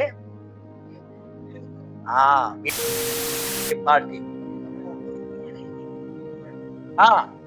ಎಲ್ಲಾದ್ರೂ ಹೋದ್ರೆ ಮತ್ತೆ ಅದಕ್ಕಾಗಿ ಹೋಗ್ಲೇಬಾರ್ದು, ಇವ್ರು ಚೆನ್ನಾಗಿ ಹಿಡಿದಿರ್ಬೇಕಂತ ಹೇಳಿ ಏನ್ ಮಾಡ್ತಾರೆ, ಪದೇ ಕನೆಕ್ಟ್. ಮುಂಜಾನೆ, ಮಧ್ಯರಾತ್ರಿ, ಯಾವಾಗೆಲ್ಲ ಸಾಧ್ಯ. ಡೋಂಟ್ ಡಿಸ್ಟರ್ಬ್ ಕಾಲ್ ಇದ್ರೆ ಪರವಾಗಿಲ್ಲ. ಯಾವಾಗ ನೋಡಿದ್ರು ಮತ್ತೆ ಮೆಸೇಜ್ಗಳು, ಮತ್ತೆ ಕಾಲ್ಗಳು. ಸಾರ್ ರಿಚಾರ್ಜ್ ಸ್ಟ್ರೈಮ್ ಆಗಿದೆ, ಡೆಡ್ ಆಗುತ್ತೆ, ಹಾಕೊಳ್ರಿ ಎಲ್ಲ ಹೇಳ್ತಾರೆ. ಇದರಿಂದ ಏನ್ ಕಲ್ತ್ಕೋಬೇಕು ನಾವು? ಏನು ಸಂಬಂಧ ನೋಡಿ. ಆ ಕಂಪನಿ ನಮ್ ಜೊತೆಗೆ ಆ ಸಂಬಂಧವನ್ನು ಎಷ್ಟು ಚೆನ್ನಾಗಿ ಕಾಪಾಡಿಕೊಳ್ಳೋದಕ್ಕೋಸ್ಕರ ಏನ್ ಮಾಡ್ತಾರೆ, ಶತಗತವಾದ ಪ್ರಯತ್ನಗಳನ್ನ ಮಾಡ್ತಾರೆ. ಅವರ ಆಶೆ ಏನಂದ್ರೆ, ಆ ಕಂಪನಿಯ ಗ್ರಾಹಕರಾಗಿ ನಾವೇನಾಗ್ಬೇಕು, ಉಳಿಬೇಕು. ಕಾರಣ ನಮ್ಮಿಂದ ಅವ್ರಿಗೇನಿದೆ, ಲಾಭವಿದೆ. ನೀವ್ ಅನ್ಕೋಬಹುದು, ನಾನೊಬ್ಬ ಹೋದ್ರಿ ಏನಂತ, ಕೋಟ್ಯಾಂತರ ಜನ ಇದ್ದಾರೆ ಅವರಿಗೆ ಕಸ್ಟಮರ್ಸ್.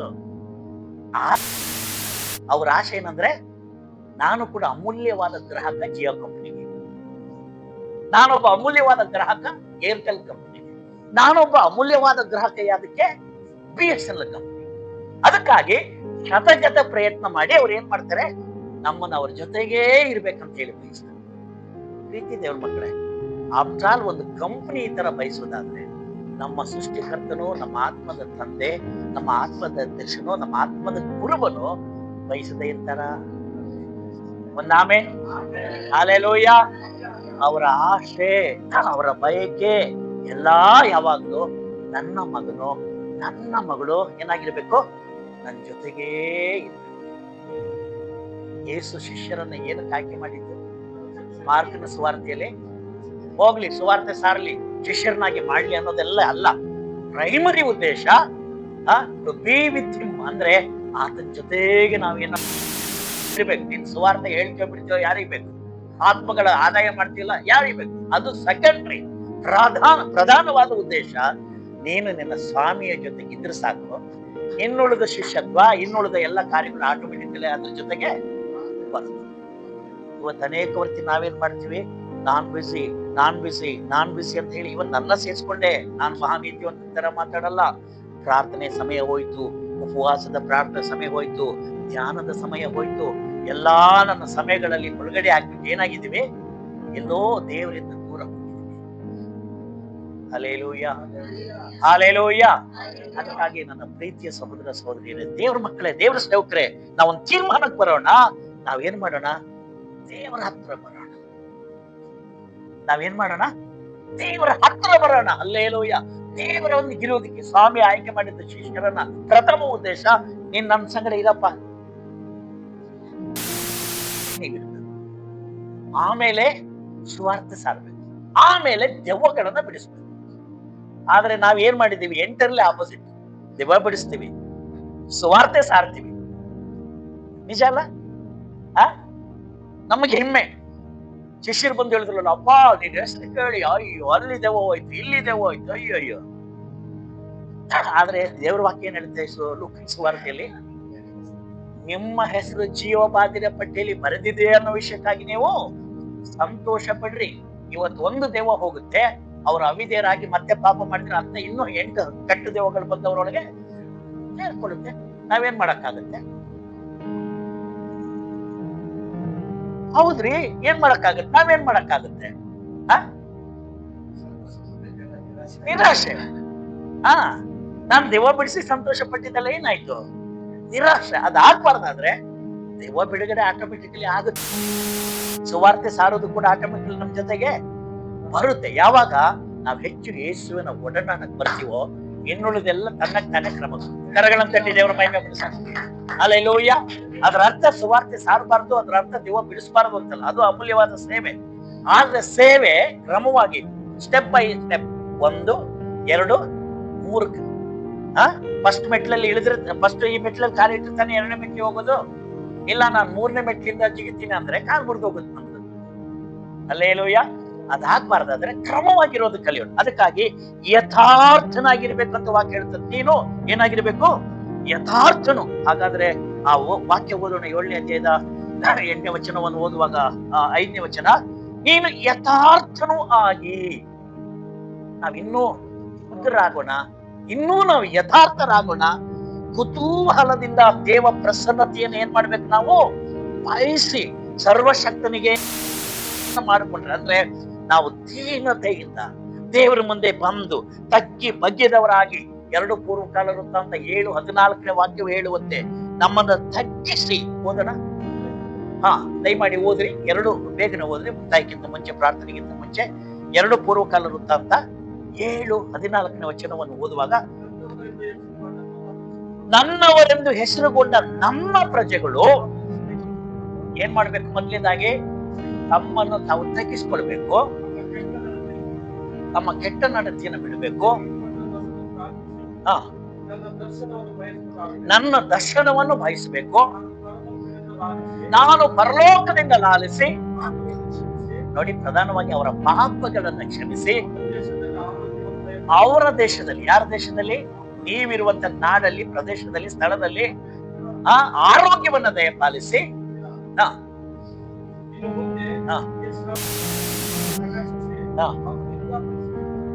ಇನ್ನು ಮುಂದೆ ಈ ಸ್ಥಳದಲ್ಲಿ ಪ್ರಾರ್ಥಿಸುವವರನ್ನ ಕಟಾಕ್ಷಿಸಿ ಅವರ ವಿಜ್ಞಾಪನೆಗೆ ಏನ್ ಮಾಡ್ತೀನಿ? ಜೀವಿಗೊಡ್ತೀನಿ. ಹಾಗಾದ್ರೆ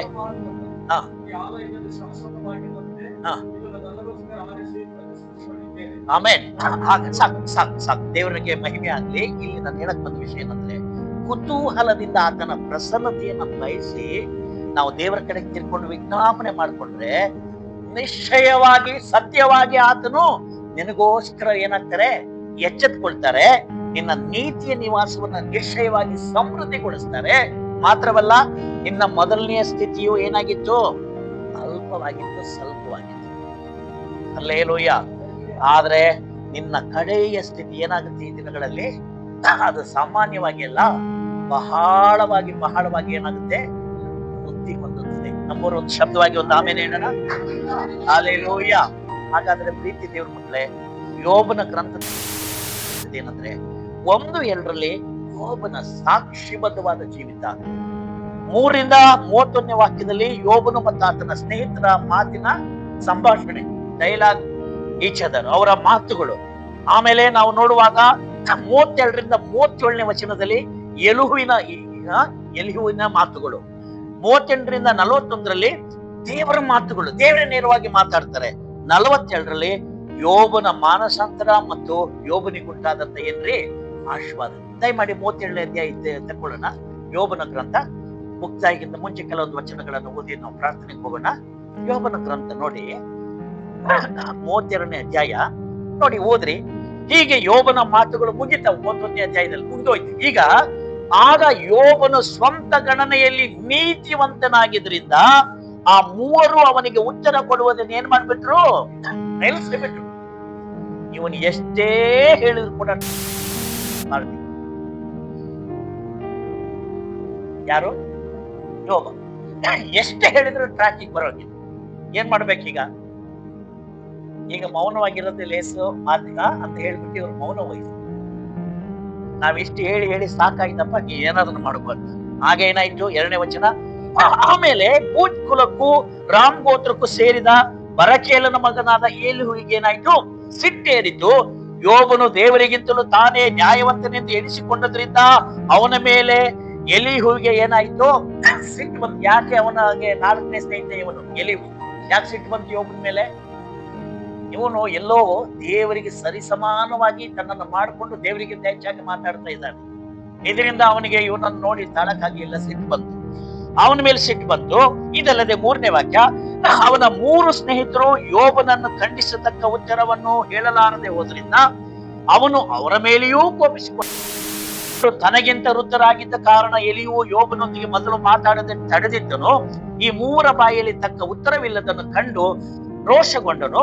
ಆಗ ಬೂಜ್ ಕುಲಕ್ಕೆ ಸೇರಿದ ಬರಕೇಲನ ಮಗನಾದ ಆ ಎಲಿಯು ಇಂತೆಂದನು, ನಾನು ಯವನಸ್ಥನು, ನೀವತಿರುದ್ಧರು. ಆದುದರಿಂದ ಸಂಕೋಚ ಪಟ್ಟು ನನ್ನ ಅಭಿಪ್ರಾಯವನ್ನು ನಿಮಗೆ ಅರಿಕೆ ಮಾಡಲು ಅಂಜಿದೆನು. ಹೆಚ್ಚು ದಿನಗಳವರು ಮಾತಾಡಲಿ, ಬಹಳ ವರ್ಷದವರು ಜ್ಞಾನೋಪದೇಶ ಮಾಡಲಿ ಅಂದುಕೊಂಡಿದ್ದೆನು. ಆದರೆ ಮನುಷ್ಯರಲ್ಲಿ ಆತ್ಮವೊಂದುಂಟು, ಸರ್ವಶಕ್ತನ ಶ್ವಾಸದಿಂದ ಅವರಿಗೆ ವಿವೇಕ ದೊರೆಯುತ್ತದೆ. ಈ ಮಾತನ್ನ ಅವನ ಆರಂಭ ಮಾಡ್ತಾನೆ. ಸರಿಯಾಗಿ ಯೋಬನನ್ನ ಏನ್ ಮಾಡ್ತಾನೆ? ಖಂಡಿಸ್ತಾನೆ. ನೀನು ಆಡಿದ್ದು ಸರಿ ಇಲ್ಲ, ನೀನು ಆಡ್ತಿರುವಂತ ಮಾತುಗಳು ದೇವರಿಗೆ ಇಷ್ಟ ಇಲ್ಲ ಅಂತ ಹೇಳಿ ಅವನನ್ನ ಚೆನ್ನಾಗಿ ಖಂಡಿಸ್ತಾನೆ. ನೋಡ್ರಿ, ಇದರಿಂದ ಆಗ ಏನಾಯ್ತು? ಆಗ ದೇವರು 38ನೇ ಅಧ್ಯಾಯದಿಂದ ಈಗ ನೇರವಾಗಿ ಯೋಬನ ಜೊತೆಗೆ ಯಾರು ಮಾತಾಡಕ್ ಶುರು ಮಾಡಿದ್ರು? ಈಗ ದೇವರು. ಆಗ ಯೆಹೋವನು ಬಿರುಗಾಳಿಯೊಳಗಿಂದ ಹೀಗೆಂದನು, ಅಜ್ಞಾನದ ಮಾತುಗಳಿಂದ ಸತ್ಯಾಲೋಚನೆಯನ್ನು ಮಂಕು ಮಾಡುವ ಇವನು ಯಾರು? ಶೂರನಂತೆ ನಡು ಕಟ್ಟಿಕೋ, ನಾನು ಪ್ರಶ್ನೆ ಮಾಡುವೆನು, ನೀನ್ ನನಗೆ ಉಪದೇಶ ಮಾಡು ಅಂತ ಹೇಳಿ ದೇವರ ಅವನ ಜೊತೆಗೆ ಸಂಭಾಷಣೆ ಶುರು ಮಾಡ್ತಾರೆ. ಪ್ರಶ್ನೆಗಳ ಸುರಿಮಳೆ ಮಾಡ್ತಾರೆ. ಆ ಯಾವ ಪ್ರಶ್ನೆಗೆ ಅವನಿಂದ ಉತ್ತರ ಕೊಡ್ಲಿಕ್ಕೆ ಸಾಧ್ಯನೇ ಆಗಲಿಲ್ಲ. ಹಲ್ಲೆಲೂಯಾ. ದೇವರ ಎಲ್ಲಾ ಪ್ರಶ್ನೆಗಳಿಗೆ ನಮ್ಗೆ ಉತ್ತರ ಕೊಡಕ್ಕಾಗತ್ತಾ? ಖಂಡಿತ ಆಗಲ್ಲ. ನೋಡಿ, ಸಾಕು, ಮನೆಗೆ ಹೋದ್ಮೇಲೆ ಓದ್ ನೋಡಿ. ಈ ಯೋಬನ ಗ್ರಂಥ ಬಹಳ ಅದ್ಭುತ ಅಂತೇಳಿ, ಬಹಳ ಸುಂದರವಾದ ಅಂತೇಳಿ. ಹಲ್ಲೆಲೂಯಾ. ಆಗ 42ನೇ ಅಧ್ಯಾಯಕ್ಕೆ ಬರುವಾಗ ಯೋಬ ಸೋತು ಸುಣ್ಣವಾಗಿ ಹೋಗ್ಬಿಟ್ಟ, ಕರಗಿ ನೀರಾಗ್ಬಿಟ್ಟ. ಯಾಕೆ? ಆಗ ಯೋಬನು ಯೆಹೋವನಿಗೆ ಪ್ರತ್ಯುತ್ತರವಾಗಿ ಹೀಗೆಂದನು, ನೀನು ಸಕಲ ಕಾರ್ಯಗಳನ್ನ ನಡೆಸಬಲ್ಲಿಯಂತಲೂ ಯಾವ ಸಂಕಲ್ಪವು ನಿನಗ ಸಾಧ್ಯವೆಂತಲೂ ತಿಳಿದುಕೊಂಡೇ ಇದ್ದೇನೆ. ನಾನು ಆಲೋಚನೆಯನ್ನು ಮಂಕು ಮಾಡುವ ಇವನು ಯಾರು ಎಂಬ ನಿನ್ನ ಮಾತಿನಂತೆ ನಾನು ತಿಳಿಯದ ಸಂಗತಿಗಳನ್ನು, ನನಗೆ ಗೊತ್ತಿಲ್ಲದ ಬುದ್ಧಿಗೆ ಮೀರಿದ ಅದ್ಭುತಗಳನ್ನು ಕುರಿತು ಏನ್ ಮಾಡಿದ್ದೀನಿ? ಮಾತಾಡಿದ್ದೇನೆ. ದಯಮಾಡಿ ಕೇಳು, ನಾನೇ ಮಾತಾಡುವೆನು, ನಾನು ಪ್ರಶ್ನೆ ಮಾಡುವೆನು, ನೀನೇ ನನಗೆ ಉಪದೇಶಿಸು ಎಂದು ಅಪ್ಪಣೆ ಕೊಟ್ಟಿಯಷ್ಟೇ. ಕಿವಿಯಿಂದ ನಿನ್ನ ವಿಷಯವನ್ನು ಕೇಳಿದ್ದೆನು, ಈಗಲಾದರೂ ನಿನ್ನನ್ನು ಕಣ್ಣಾರೆ ಕಂಡೆನು. ಆದ ಕಾರಣ ನಾನು ಆಡಿದ್ದನ್ನು ತಿರಸ್ಕರಿಸಿ ಧೂಳಿಯಲ್ಲಿಯೂ ಬೂದಿಯಲ್ಲಿ ಕುಳಿತು ಏನ್ ಮಾಡ್ತೀನಿ, ಪಶ್ಚಾತ್ತಾಪ ಪಡುತ್ತೇನೆ. ಹಾಗಾದ್ರೆ ನಿಜವಾದ ಒಂದು ಪಶ್ಚಾತ್ತಾಪಕ್ಕೆ ಈಗ ಯೋಗ ಬಂತು. ಅದರಂತ ಅವನೊಬ್ಬ ಅಯೋಗ್ಯನೋ ಪಾಪಿನೋ ಭ್ರಷ್ಟನೋ ಅಂತ ಭಾವಿಸಬೇಡ್ರಿ. ದೇವರ ಉದ್ದೇಶ ನಾವು ಶುದ್ಧ ಚಿನ್ನಗಳು ಅಪರಂಜಿಗಳಾಗಿ ಏನಾಗ್ಬೇಕ್ರಿ, ಮಾಡ್ಬೇಕು. ಹಲ್ಲೆಲೂಯಾ. ಯೋಬನ ಕುರಿತು 1ನೇ ಅಧ್ಯಾಯದಲ್ಲಿ ದೇವರೇ ಸಾಕ್ಷಿ ಕೊಟ್ಟ, ಒಂದಲ್ಲ ಎರಡಲ್ಲ 3 ಬಾರಿ. ಯಾರಿಗೆ ಸಾಕ್ಷಿ ಕೊಟ್ಟದ್ದು? ಸೈತಾನಕ್ಕೆ ಸವಾಲಿಟ್ಟ, ನನ್ನ ಭಕ್ತನಾದ ಯೋಗ್ಯ.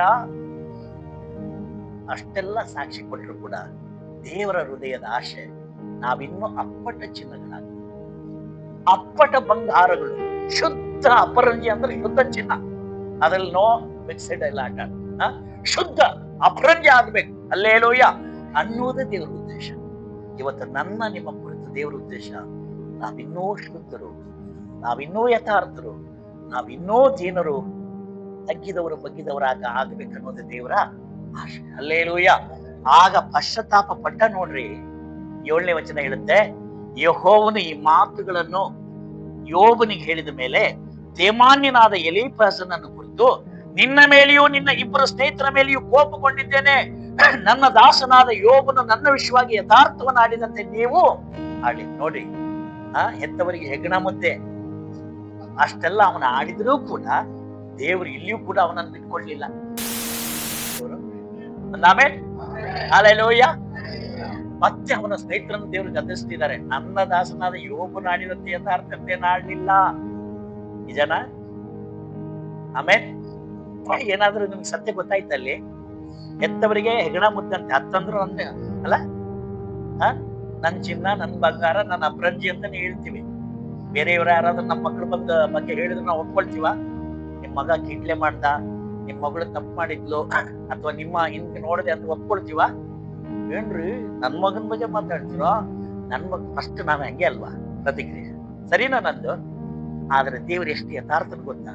ಅಷ್ಟೆಲ್ಲ ಅವನು ಆಡಿದ್ರು ಕೂಡ ಮಾಡಿದ್ರು ಕೂಡ ಯೋಬನ ಪಕ್ಷವಾಗಿ ದೇವರು. ಹಲ್ಲೆಲೂಯಾ. ಮುಂದಿನ ವಾಕ್ಯದಲ್ಲಿ ಓದುವಾಗ ಬೇಗ ಓದ್ಬಿಡ್ತೀನಿ ನೋಡಿ. ಆಮೇಲೆ ಅಂತಿಮವಾಗಿ ಆಗ ನೋಡಿ 10ನೇ ವಾಕ್ಯ, ಯೋಬನು ತನ್ನ ಸ್ನೇಹಿತ ಬಳಿಕ ಯೆಹೋವನು ಅವನ ದುಸ್ಥಿತಿಯನ್ನು ಹೋಗಲಾಡಿಸಿ ಅವನ ಸೊತ್ತನ್ನು ಮೊದಲಿಗಿಂತ 2ರಷ್ಟು ಹೆಚ್ಚಿಸಿದನು. ಆಗ ಅವನ ಎಲ್ಲ ಅಣ್ಣ ತಮ್ಮಂದಿರು, ಎಲ್ಲ ಅಕ್ಕ ತಂಗಿಯರು, ಮೊದಲು ಅವನ ಮನೆಯಲ್ಲಿ ಅವನೊಂದಿಗೆ ಭೋಜನ ಮಾಡುತ್ತಿದ್ದ ಎಲ್ಲ ಪರಿಚಿತರು ಅವನ ಬಳಿಗೆ ಬಂದು ಯೆಹೋವನು ಅವನ ಮೇಲೆ ಬರಮಾಡಿದ್ದ ಆಪತ್ತಿನ ವಿಷಯವಾಗಿ ತಮ್ಮ ತಮ್ಮ ಅನುತಾಪವನ್ನು ತೋರ್ಪಡಿಸಿ ಅವನನ್ನು ಸಂತೈಸಿದ್ರು. ಇದಲ್ಲದೆ ಪ್ರತಿಯೊಬ್ಬರು ಒಂದೊಂದು ವರಹವನ್ನು, ಒಂದೊಂದು ಚಿನ್ನದ ಉಂಗುರವನ್ನು ಅವನಿಗೆ ಕೊಟ್ಟರು. ಯೆಹೋವನು ಯೋಬನ ಮೊದಲನ ಸ್ಥಿತಿಗಿಂತಲೂ ಅವನ ಕಡೆಯ ಸ್ಥಿತಿಯನ್ನು ಹೀಗೆ ಹೆಚ್ಚಾಗಿ ಏನ್ ಮಾಡಿದನೋ, ಆಶೀರ್ವದಿಸಿದನು. Hallelujah, hallelujah. ಹಾಗಾದ್ರೆ ದೇವರ ವಾಕ್ಯ ಬಹಳ ನಿಶ್ಚಯವಾಗಿ ಹೇಳುವುದೇನೆಂದ್ರೆ, ನಾವಿನ್ನೂ ಶುದ್ಧರು, ನಾವಿನ್ನೂ ಯಥಾರ್ಥರು, ನಾವಿನ್ನೂ ದೀನರಾಗಿ ದೇವರ ಮುಂದೆ ನಡ್ಕೊಳ್ಬೇಕು. ಆಮೇಲೆ ಹಲ್ಲೆಲೂಯಾ. ಹಾಗಾದ್ರೆ ಪ್ರಾರ್ಥನಾ ವೀರ ಹೇಗಿರ್ಬೇಕು? ಅವರು ಪರಿಶುದ್ಧರಾಗಿರ್ಬೇಕು, ಅವರು ಯಥಾರ್ಥರಾಗಿರ್ಬೇಕು, ದೇವರ ಮುಂದೆ ಅವರು ದೀನರಾಗಿರ್ಬೇಕು. ಹಲ್ಲೆಲೂಯಾ. ದೇವರ ಪ್ರಸನ್ನತೆ ಕುತೂಹಲದಿಂದ ಏನ್ ಮಾಡ್ಬೇಕ್ರಿ? ಎದುರು ನೋಡ್ಬೇಕು. 122ನೇ ಕೀರ್ತನೆ 1ನೇ ವಾಕ್ಯ ದಾವೀದನು ಹೇಳ್ತಾನೆ, ಯೆಹೋವನ ಮಂದಿರಕ್ಕೆ ಹೋಗೋಣ ಬಾ ಎಂದು ಜನರು ನನ್ನನ್ನು ಕರೆದಾಗ ಏನಾಯ್ತು? ನನಗೇನಾಯ್ತು? ದುಃಖ ಆಯ್ತು, ಬೇಸರ ಆಯ್ತು, ಟೆನ್ಷನ್ ಆಯ್ತು ಅಂತ ಹೇಳಿದ್ನ. ಇವತ್ ಕೆಲವರಿಗೆ ಏನ್ರಿ ಭಾನುವಾರ ಬಂದಿಲ್ಲ, ಯಾಕಮ್ಮ ಭಾನುವಾರ ಬಂದಿಲ್ಲ ಅಂತ ಪಾಸ್ಟರ್ ಕೇಳಿದ್ರೆ ಏನಾಗುತ್ತೆ? ಕೋಪ ಬಂದ್ಬಿಡುತ್ತೆ. ನಮ್ಮ ಕಷ್ಟ ಏನ್ ಗೊತ್ತಿವರಿಗೆ? ಹಾಗಲ್ಲ. ಹಲ್ಲೆಲೂಯಾ. ಭಾನುವಾರ ಆರಾಧನೆ ಬನ್ನಿ ಅನ್ನುವಾಗ ನಮ್ಮ ಹೃದಯ ಹರ್ಷಿಸಬೇಕು, ನಮ್ಮ ಹೃದಯ ಉಲ್ಲಾಸಿಸಬೇಕು, ನಮ್ಮ ಹೃದಯ ಕರ್ತನಲ್ಲಿ ಸಂತೋಷ ಪಡ್ಬೇಕು. ಹಲ್ಲೆಲೂಯಾ. ಅದೇ ದಾವೀದ ಹೇಳಿದ್ದು, ಯೆಹೋವನ ಮಂದಿರಕ್ಕೆ ಹೋಗೋಣ ಬಾ ಅಂತ ನನ್ನನ್ನು ಕರೆದಾಗ ನನಗೇನಾಯ್ತು? ಸಂತೋಷವಾಯ್ತು. ನಿಮ್ಗೆ ಸಂತೋಷ ಆಗ್ತಿದೆಯಾ? ದೇವರ ಆಲಯಕ್ಕೆ ಬರಕ್ಕೆ, ದೇವರ ಆರಾಧನೆಗೆ ಬರಕ್ಕೆ, ದೇವರ ಸೇವೆಗೆ ಬರೋಕೆ, ಇಂಥ ಕೂಟಗಳಿಗೆ ಬರಕ್ಕೆ ನಿಮ್ಗೆ ಸಂತೋಷ ಇದೆಯಾ? ಬ್ರದರ್ ನೆನಪು ಮಾಡ್ತೀನಿ, ಅವ್ರು ಹೇಳಿದ್ರು, ನಮಗ್ ಸಮಯ ಸಿಕ್ಕಾಗೆಲ್ಲ ದೇವರ ಜೊತೆಗೆ ಬಹಳ ಸಂತೋಷ. ಈಗಲೂ ಅಷ್ಟೇ, ಅವರಿಗೆ ಬಹಳಷ್ಟು ಬಿಸ್ನೆಸ್ಗಳು, ಒತ್ತಡಗಳು, ಕುಟುಂಬ ಜೀವನ ಎಲ್ಲ ಇದ್ರು ಕೂಡ ಪ್ರಾರ್ಥನಾ ವಿಷಯಕ್ಕೆ ಅವರು ಯಾವತ್ತಿಂದ ಬಂದಿದ್ರು. ಶಿವಮೊಗ್ಗದಲ್ಲಿ ಕೂಟ ಇರ್ಲಿ, ದಾವಣಗೆರೆಯಲ್ಲಿ ಕೂಟ ಇರ್ಲಿ, ಅವರು ಅವರ ಅಣ್ಣನ ಜೊತೆಗೆ ಹೋಗ್ತಾರೆ, ಇತರೆ ಸೇವಕರ ಜೊತೆ ಹೋಗ್ತಾರೆ, ನಮ್ ಜೊತೆಗೆ ಬರ್ತಾರೆ. ಅವ್ರು ಮಾತ್ರ ಅಲ್ಲ, ಇಲ್ಲಿರುವ ಎಲ್ಲರೂ. ಹಲ್ಲೆಲೂಯ. ಆ ತರ ನೀವು ಕೂಡ ದೇವರಲ್ಲಿ ಚೆನ್ನಾಗಿ ಏನಾಗ್ರಿ, ಬೆಳೀರಿ. ದೇವರ ನಾಮ ನಿಮ್ಮ ಮೂಲಕವಾಗಿ ಏನಾಗುತ್ತೆ, ಮಹಿಮೆ. ಅದಕ್ಕಾಗಿ ನಾವು ಇನ್ನಷ್ಟು ಶುದ್ಧರಾಗೋಣ, ಯಥಾರ್ಥರಾಗೋಣ, ದೀನರಾಗೋಣ. ಹಾಗಾಗ್ಲಿಕ್ಕೆ ದೇವರು ಕೃಪೆ ಕೊಡ್ಲಿ. ನಿಮ್ಮ ಆರಂಭ ಸ್ಥಿತಿ ಅಲ್ಪವಾಗಿದ್ದಿರಬಹುದು, ಸೋತೋಗ್ಬೇಡಿ. ನಿಮ್ಮ ಮುಕ್ತಾಯದ ಹಂತ ಏನಾಗಿರುತ್ತದೆ, ಬಹಳ ವೃದ್ಧಿ ಆಗುತ್ತೆ, ಬಹಳ ಸಮೃದ್ಧಿ. ಯಾಕಂದ್ರೆ ನಿಮಗೋಸ್ಕರ ಅದ್ಭುತ ಮಾಡಕ್ಕೆ ದೇವರು ಎಚ್ಚೆತ್ತುಕೊಂಡಿದ್ದಾರೆ. ನಿಮ್ಮ ನೀತಿಯ ನಿವಾಸವನ್ನ ಆತನ ನಿಶ್ಚಯವಾಗಿ ಏನ್ ಮಾಡ್ತಾನೆ, ಸಮೃದ್ಧಿಗೊಳಿಸಿಯೇ ತೀರ್ತಾನೆ. ಒಂದಾಮೆ. Hallelujah, hallelujah. ಯೇಸುವೇ ನಿಮಗೆ ಸ್ತೋತ್ರವಾಗಲಿ. ಹಲ್ಲೆಲೂಯಾ. ಕೆಲವು ನಿಮಿಷ, ಒಂದೆರಡು ನಿಮಿಷ ದೇವರಿಗೆ ಸ್ತೋತ್ರ ಮಾಡೋಣ. ಹಾಲೆಲೂಯಾ. ಓ ರಬಲಬ ಶಬಲಬ ರಬಲಬ ರಿಬನದಿರಮನ ರಕದಮನ ಶಬ್ದುರಲರಬ. ಹಲ್ಲೆಲೂಯಾ. ಎಲ್ಲರೂ ಬಾಯಿಗಳನ್ನು ತೆರೆದು ದೇವರಿಗೆ ಸ್ತೋತ್ರ ಮಾಡೋಣ. ಕರ್ತನೇ ನಿಮಗೆ ಸ್ತೋತ್ರ, ಕರ್ತನೇ ನಿನಗೆ ಮಹಿಮೆ, ಕರ್ತನೇ ನಿನಗೆ ಆರಾಧನೆ ಅಪ್ಪ. Hallelujah, hallelujah. ಸ್ತೋತ್ರ, ಸ್ತೋತ್ರ, ಸ್ತೋತ್ರ. ಕರಗಳನ್ನು ತಟ್ಟಿ ದೇವರ ಮಹಿಮೆ ಪಡಿಸೋಣ. ಓ ಹಾಲೆಲೂಯಾ. ಓ ರಬ ರಬ ಶಬಲಬ ರಬಲಬ ರಿಬನದಿರಮ ರಕದಮನ ಶಬ್ದುರಲರಬ.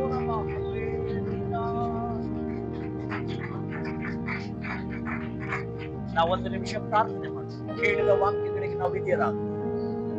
ನಮ್ಮನ್ನು ಅತಿ ಹೆಚ್ಚಾಗಿ ಪ್ರೀತಿ ಮಾಡುವ ಪರಮ ತಂದೆಯೇ, ಪ್ರಾರ್ಥನಾ ವೀರನು, ಪ್ರಾರ್ಥನಾ ವೀರನು ಇವರ ಮನುಷ್ಯರು ಹೇಗಿರಬೇಕೆಂಬುದಾಗಿ ಇವತ್ತು ಸಂಕ್ಷಿಪ್ತವಾಗಿ ನಮ್ಮ ಹೃದಯಗಳು ಕೂಡ ನೀನು ಮಾತನಾಡೋದಕ್ಕಾಗಿ ಸ್ತೋತ್ರ. ಭಕ್ತನಾದ ಯೋಬನ ಜೀವಿತವನ್ನ ಆಧಾರ ಮಾಡಿಕೊಂಡು ಇವತ್ತು ನಾವು ಧ್ಯಾನಿಸಿದ ಹಾಗೆ ಇನ್ನು ಮುಂದೆ ನಾವಿನ್ನೂ ಶುದ್ಧರಾಗಿ, ಇನ್ನು ಮುಂದೆ ನಾವಿನ್ನೂ ಯಥಾರ್ಥರಾಗಿ, ಕರ್ತನೇ ನಿನ್ನ ಸಮ್ಮುಖದಲ್ಲಿ ಇನ್ನೂ ನಾವು ದೀನರಾಗಿ ಕರ್ತನೆ ಕಾಣಲ್ಪಡುವ ಹಾಗೆ ಯೇಸು ಕ್ರಿಸ್ತನ ಹೆಸರಿನಲ್ಲಿ ನಮ್ಮೆಲ್ಲರಿಗೂ ಕೃಪೆಯನ್ನು ದಯಪಾಲಿಸಿ. ಯಾವ ವಿಷಯವಾಗಿ ನಾವು ದುಡುಕದೆ ಸ್ವಾಮಿ, ಅವಸರ ಮಾಡದೆ ಪ್ರತಿಯೊಂದು ವಿಷಯವನ್ನ ತಾಳ್ಮೆಯಿಂದ ನಿಮ್ಮ ಸಮ್ಮುಖದಲ್ಲಿ ಪ್ರಾರ್ಥನೆಯಲ್ಲಿ ಕುಳಿತು ತೀರ್ಮಾನ ತಕ್ಕೊಂಡು ಮುಂದೆ ಹೋಗ್ಲಿಕ್ಕೆ ನಮ್ಮೆಲ್ಲರಿಗೂ ನೀನು ಸಹಾಯ ಮಾಡು. ನಿನ್ನ ಅದ್ಭುತವಾದ ಸೇವೆಯಲ್ಲಿರುವಂತಹ ಈ ಪ್ರಿಯರ ಮೇಲೆ ದಯ ಬಿಡು. ಅವರನ್ನ ಇನ್ನೂ ಎರಡರಷ್ಟು ಹೆಚ್ಚಾಗಿ ನೀನು ಆಶೀರ್ವದಿಸು.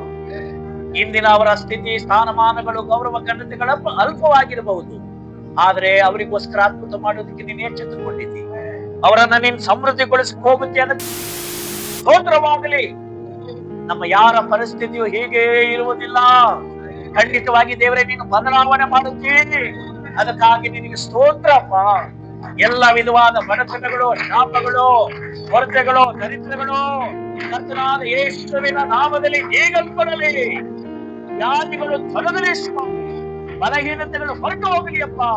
ಎಲ್ಲರಿಗೂ ನಜರೇತಿನ ಯೇಸುವಿನ ನಾಮದಲ್ಲಿ ಶುಭ ಉಂಟಾಗಲಿ, ಸಮೃದ್ಧಿ ಉಂಟಾಗಲಿ, ನೆಮ್ಮದಿ ಉಂಟಾಗಲಿ, ಆಯುರಾರೋಗ್ಯ, ಭಾಗ್ಯ, ಸುಕ್ಷೇಮ ಉಂಟಾಗಲಿ. ಈ ಸ್ಥಳದಿಂದ ಹಿಂದಿರುಗುವಾಗ ನಿಜವಾಗಿ ನಾವು ಆಶೀರ್ವದಿಸಲ್ಪಟ್ಟಿದ್ದೇವೆ ಎಂಬ ಆ ಅನುಭವದೊಂದಿಗೆ ಹೋಗ್ಲಿಕ್ಕೆ ಸಹಾಯ ಮಾಡಿ. ಪರಿಶುದ್ಧಾತ್ಮನೇ ನಮ್ಮ ಕೂಡ ಮಾತಾಡಿದ್ದಕ್ಕಾಗಿ ಸ್ತೋತ್ರ. ನಿರಂತರವಾಗಿ ಇನ್ನೂ ಮಾತನಾಡಪ್ಪ. ಸ್ಥಳೀಯ ಸೇವಕರನ್ನು, ಅವರ ಕುಟುಂಬವನ್ನು ಆಶೀರ್ವದಿಸು. ಅವರ ದರ್ಶನವನ್ನು ವಿಸ್ತಾರಗೊಳಿಸು. ಅವರ ಕಣ್ಮಂದಿರುವಂತಹ ದರ್ಶನ, ಕನಸುಗಳು, ಕರ್ತನೇ ನಿನ್ನ ವಾಗ್ದಾನಗಳು ಅವರ ದಿನಮಾನಗಳಲ್ಲಿ ನೆರವೇರುವುದಕ್ಕೆ ನೀನೇ ಎಲ್ಲ ಕೃಪೆಯ ಬಾಗಿಲನ್ನು ತೆರೆದು ಸಹಾಯ ಮಾಡಿ. ಹಾಗೆ ಇಲ್ಲಿ ಪಾಲ್ಗೊಂಡ ಪ್ರತಿಯೊಬ್ಬ ದೇವ ಸೇವಕರುಗಳನ್ನ, ಅವರ ಕುಟುಂಬಗಳನ್ನ, ಅವರ ಸಭೆಗಳನ್ನ, ಅವರ ಸಂತತಿಗಳನ್ನ ಯೇಸುವಿನ ನಾಮದಿಂದ ನೀನು ಆಶೀರ್ವದಿಸಪ್ಪ. ಹಾಲೆಲೂಯಾ. ಈ ವಾಕ್ಯ ಕೇಳಿದ ಪ್ರತಿಯೊಬ್ಬರು ನಮ್ಮ ಮೇಲೆ ದಯವಿಡು. ನಮ್ಮ ಪ್ರಾರ್ಥನೆ ಕೇಳೋದಕ್ಕಾಗಿ ವಂದಿಸ್ತೀವಿ. ನಜರೇತಿನ ಯೇಸುವಿನ ಅತಿ ಪರಿಶುದ್ಧ ನಾಮದಿಂದ ಬೇಡುತ್ತೇವೆ ಪರಲೋಕದ ತಂದೆಯೇ. ಆಮೆನ್. ದಯಮಾಡಿ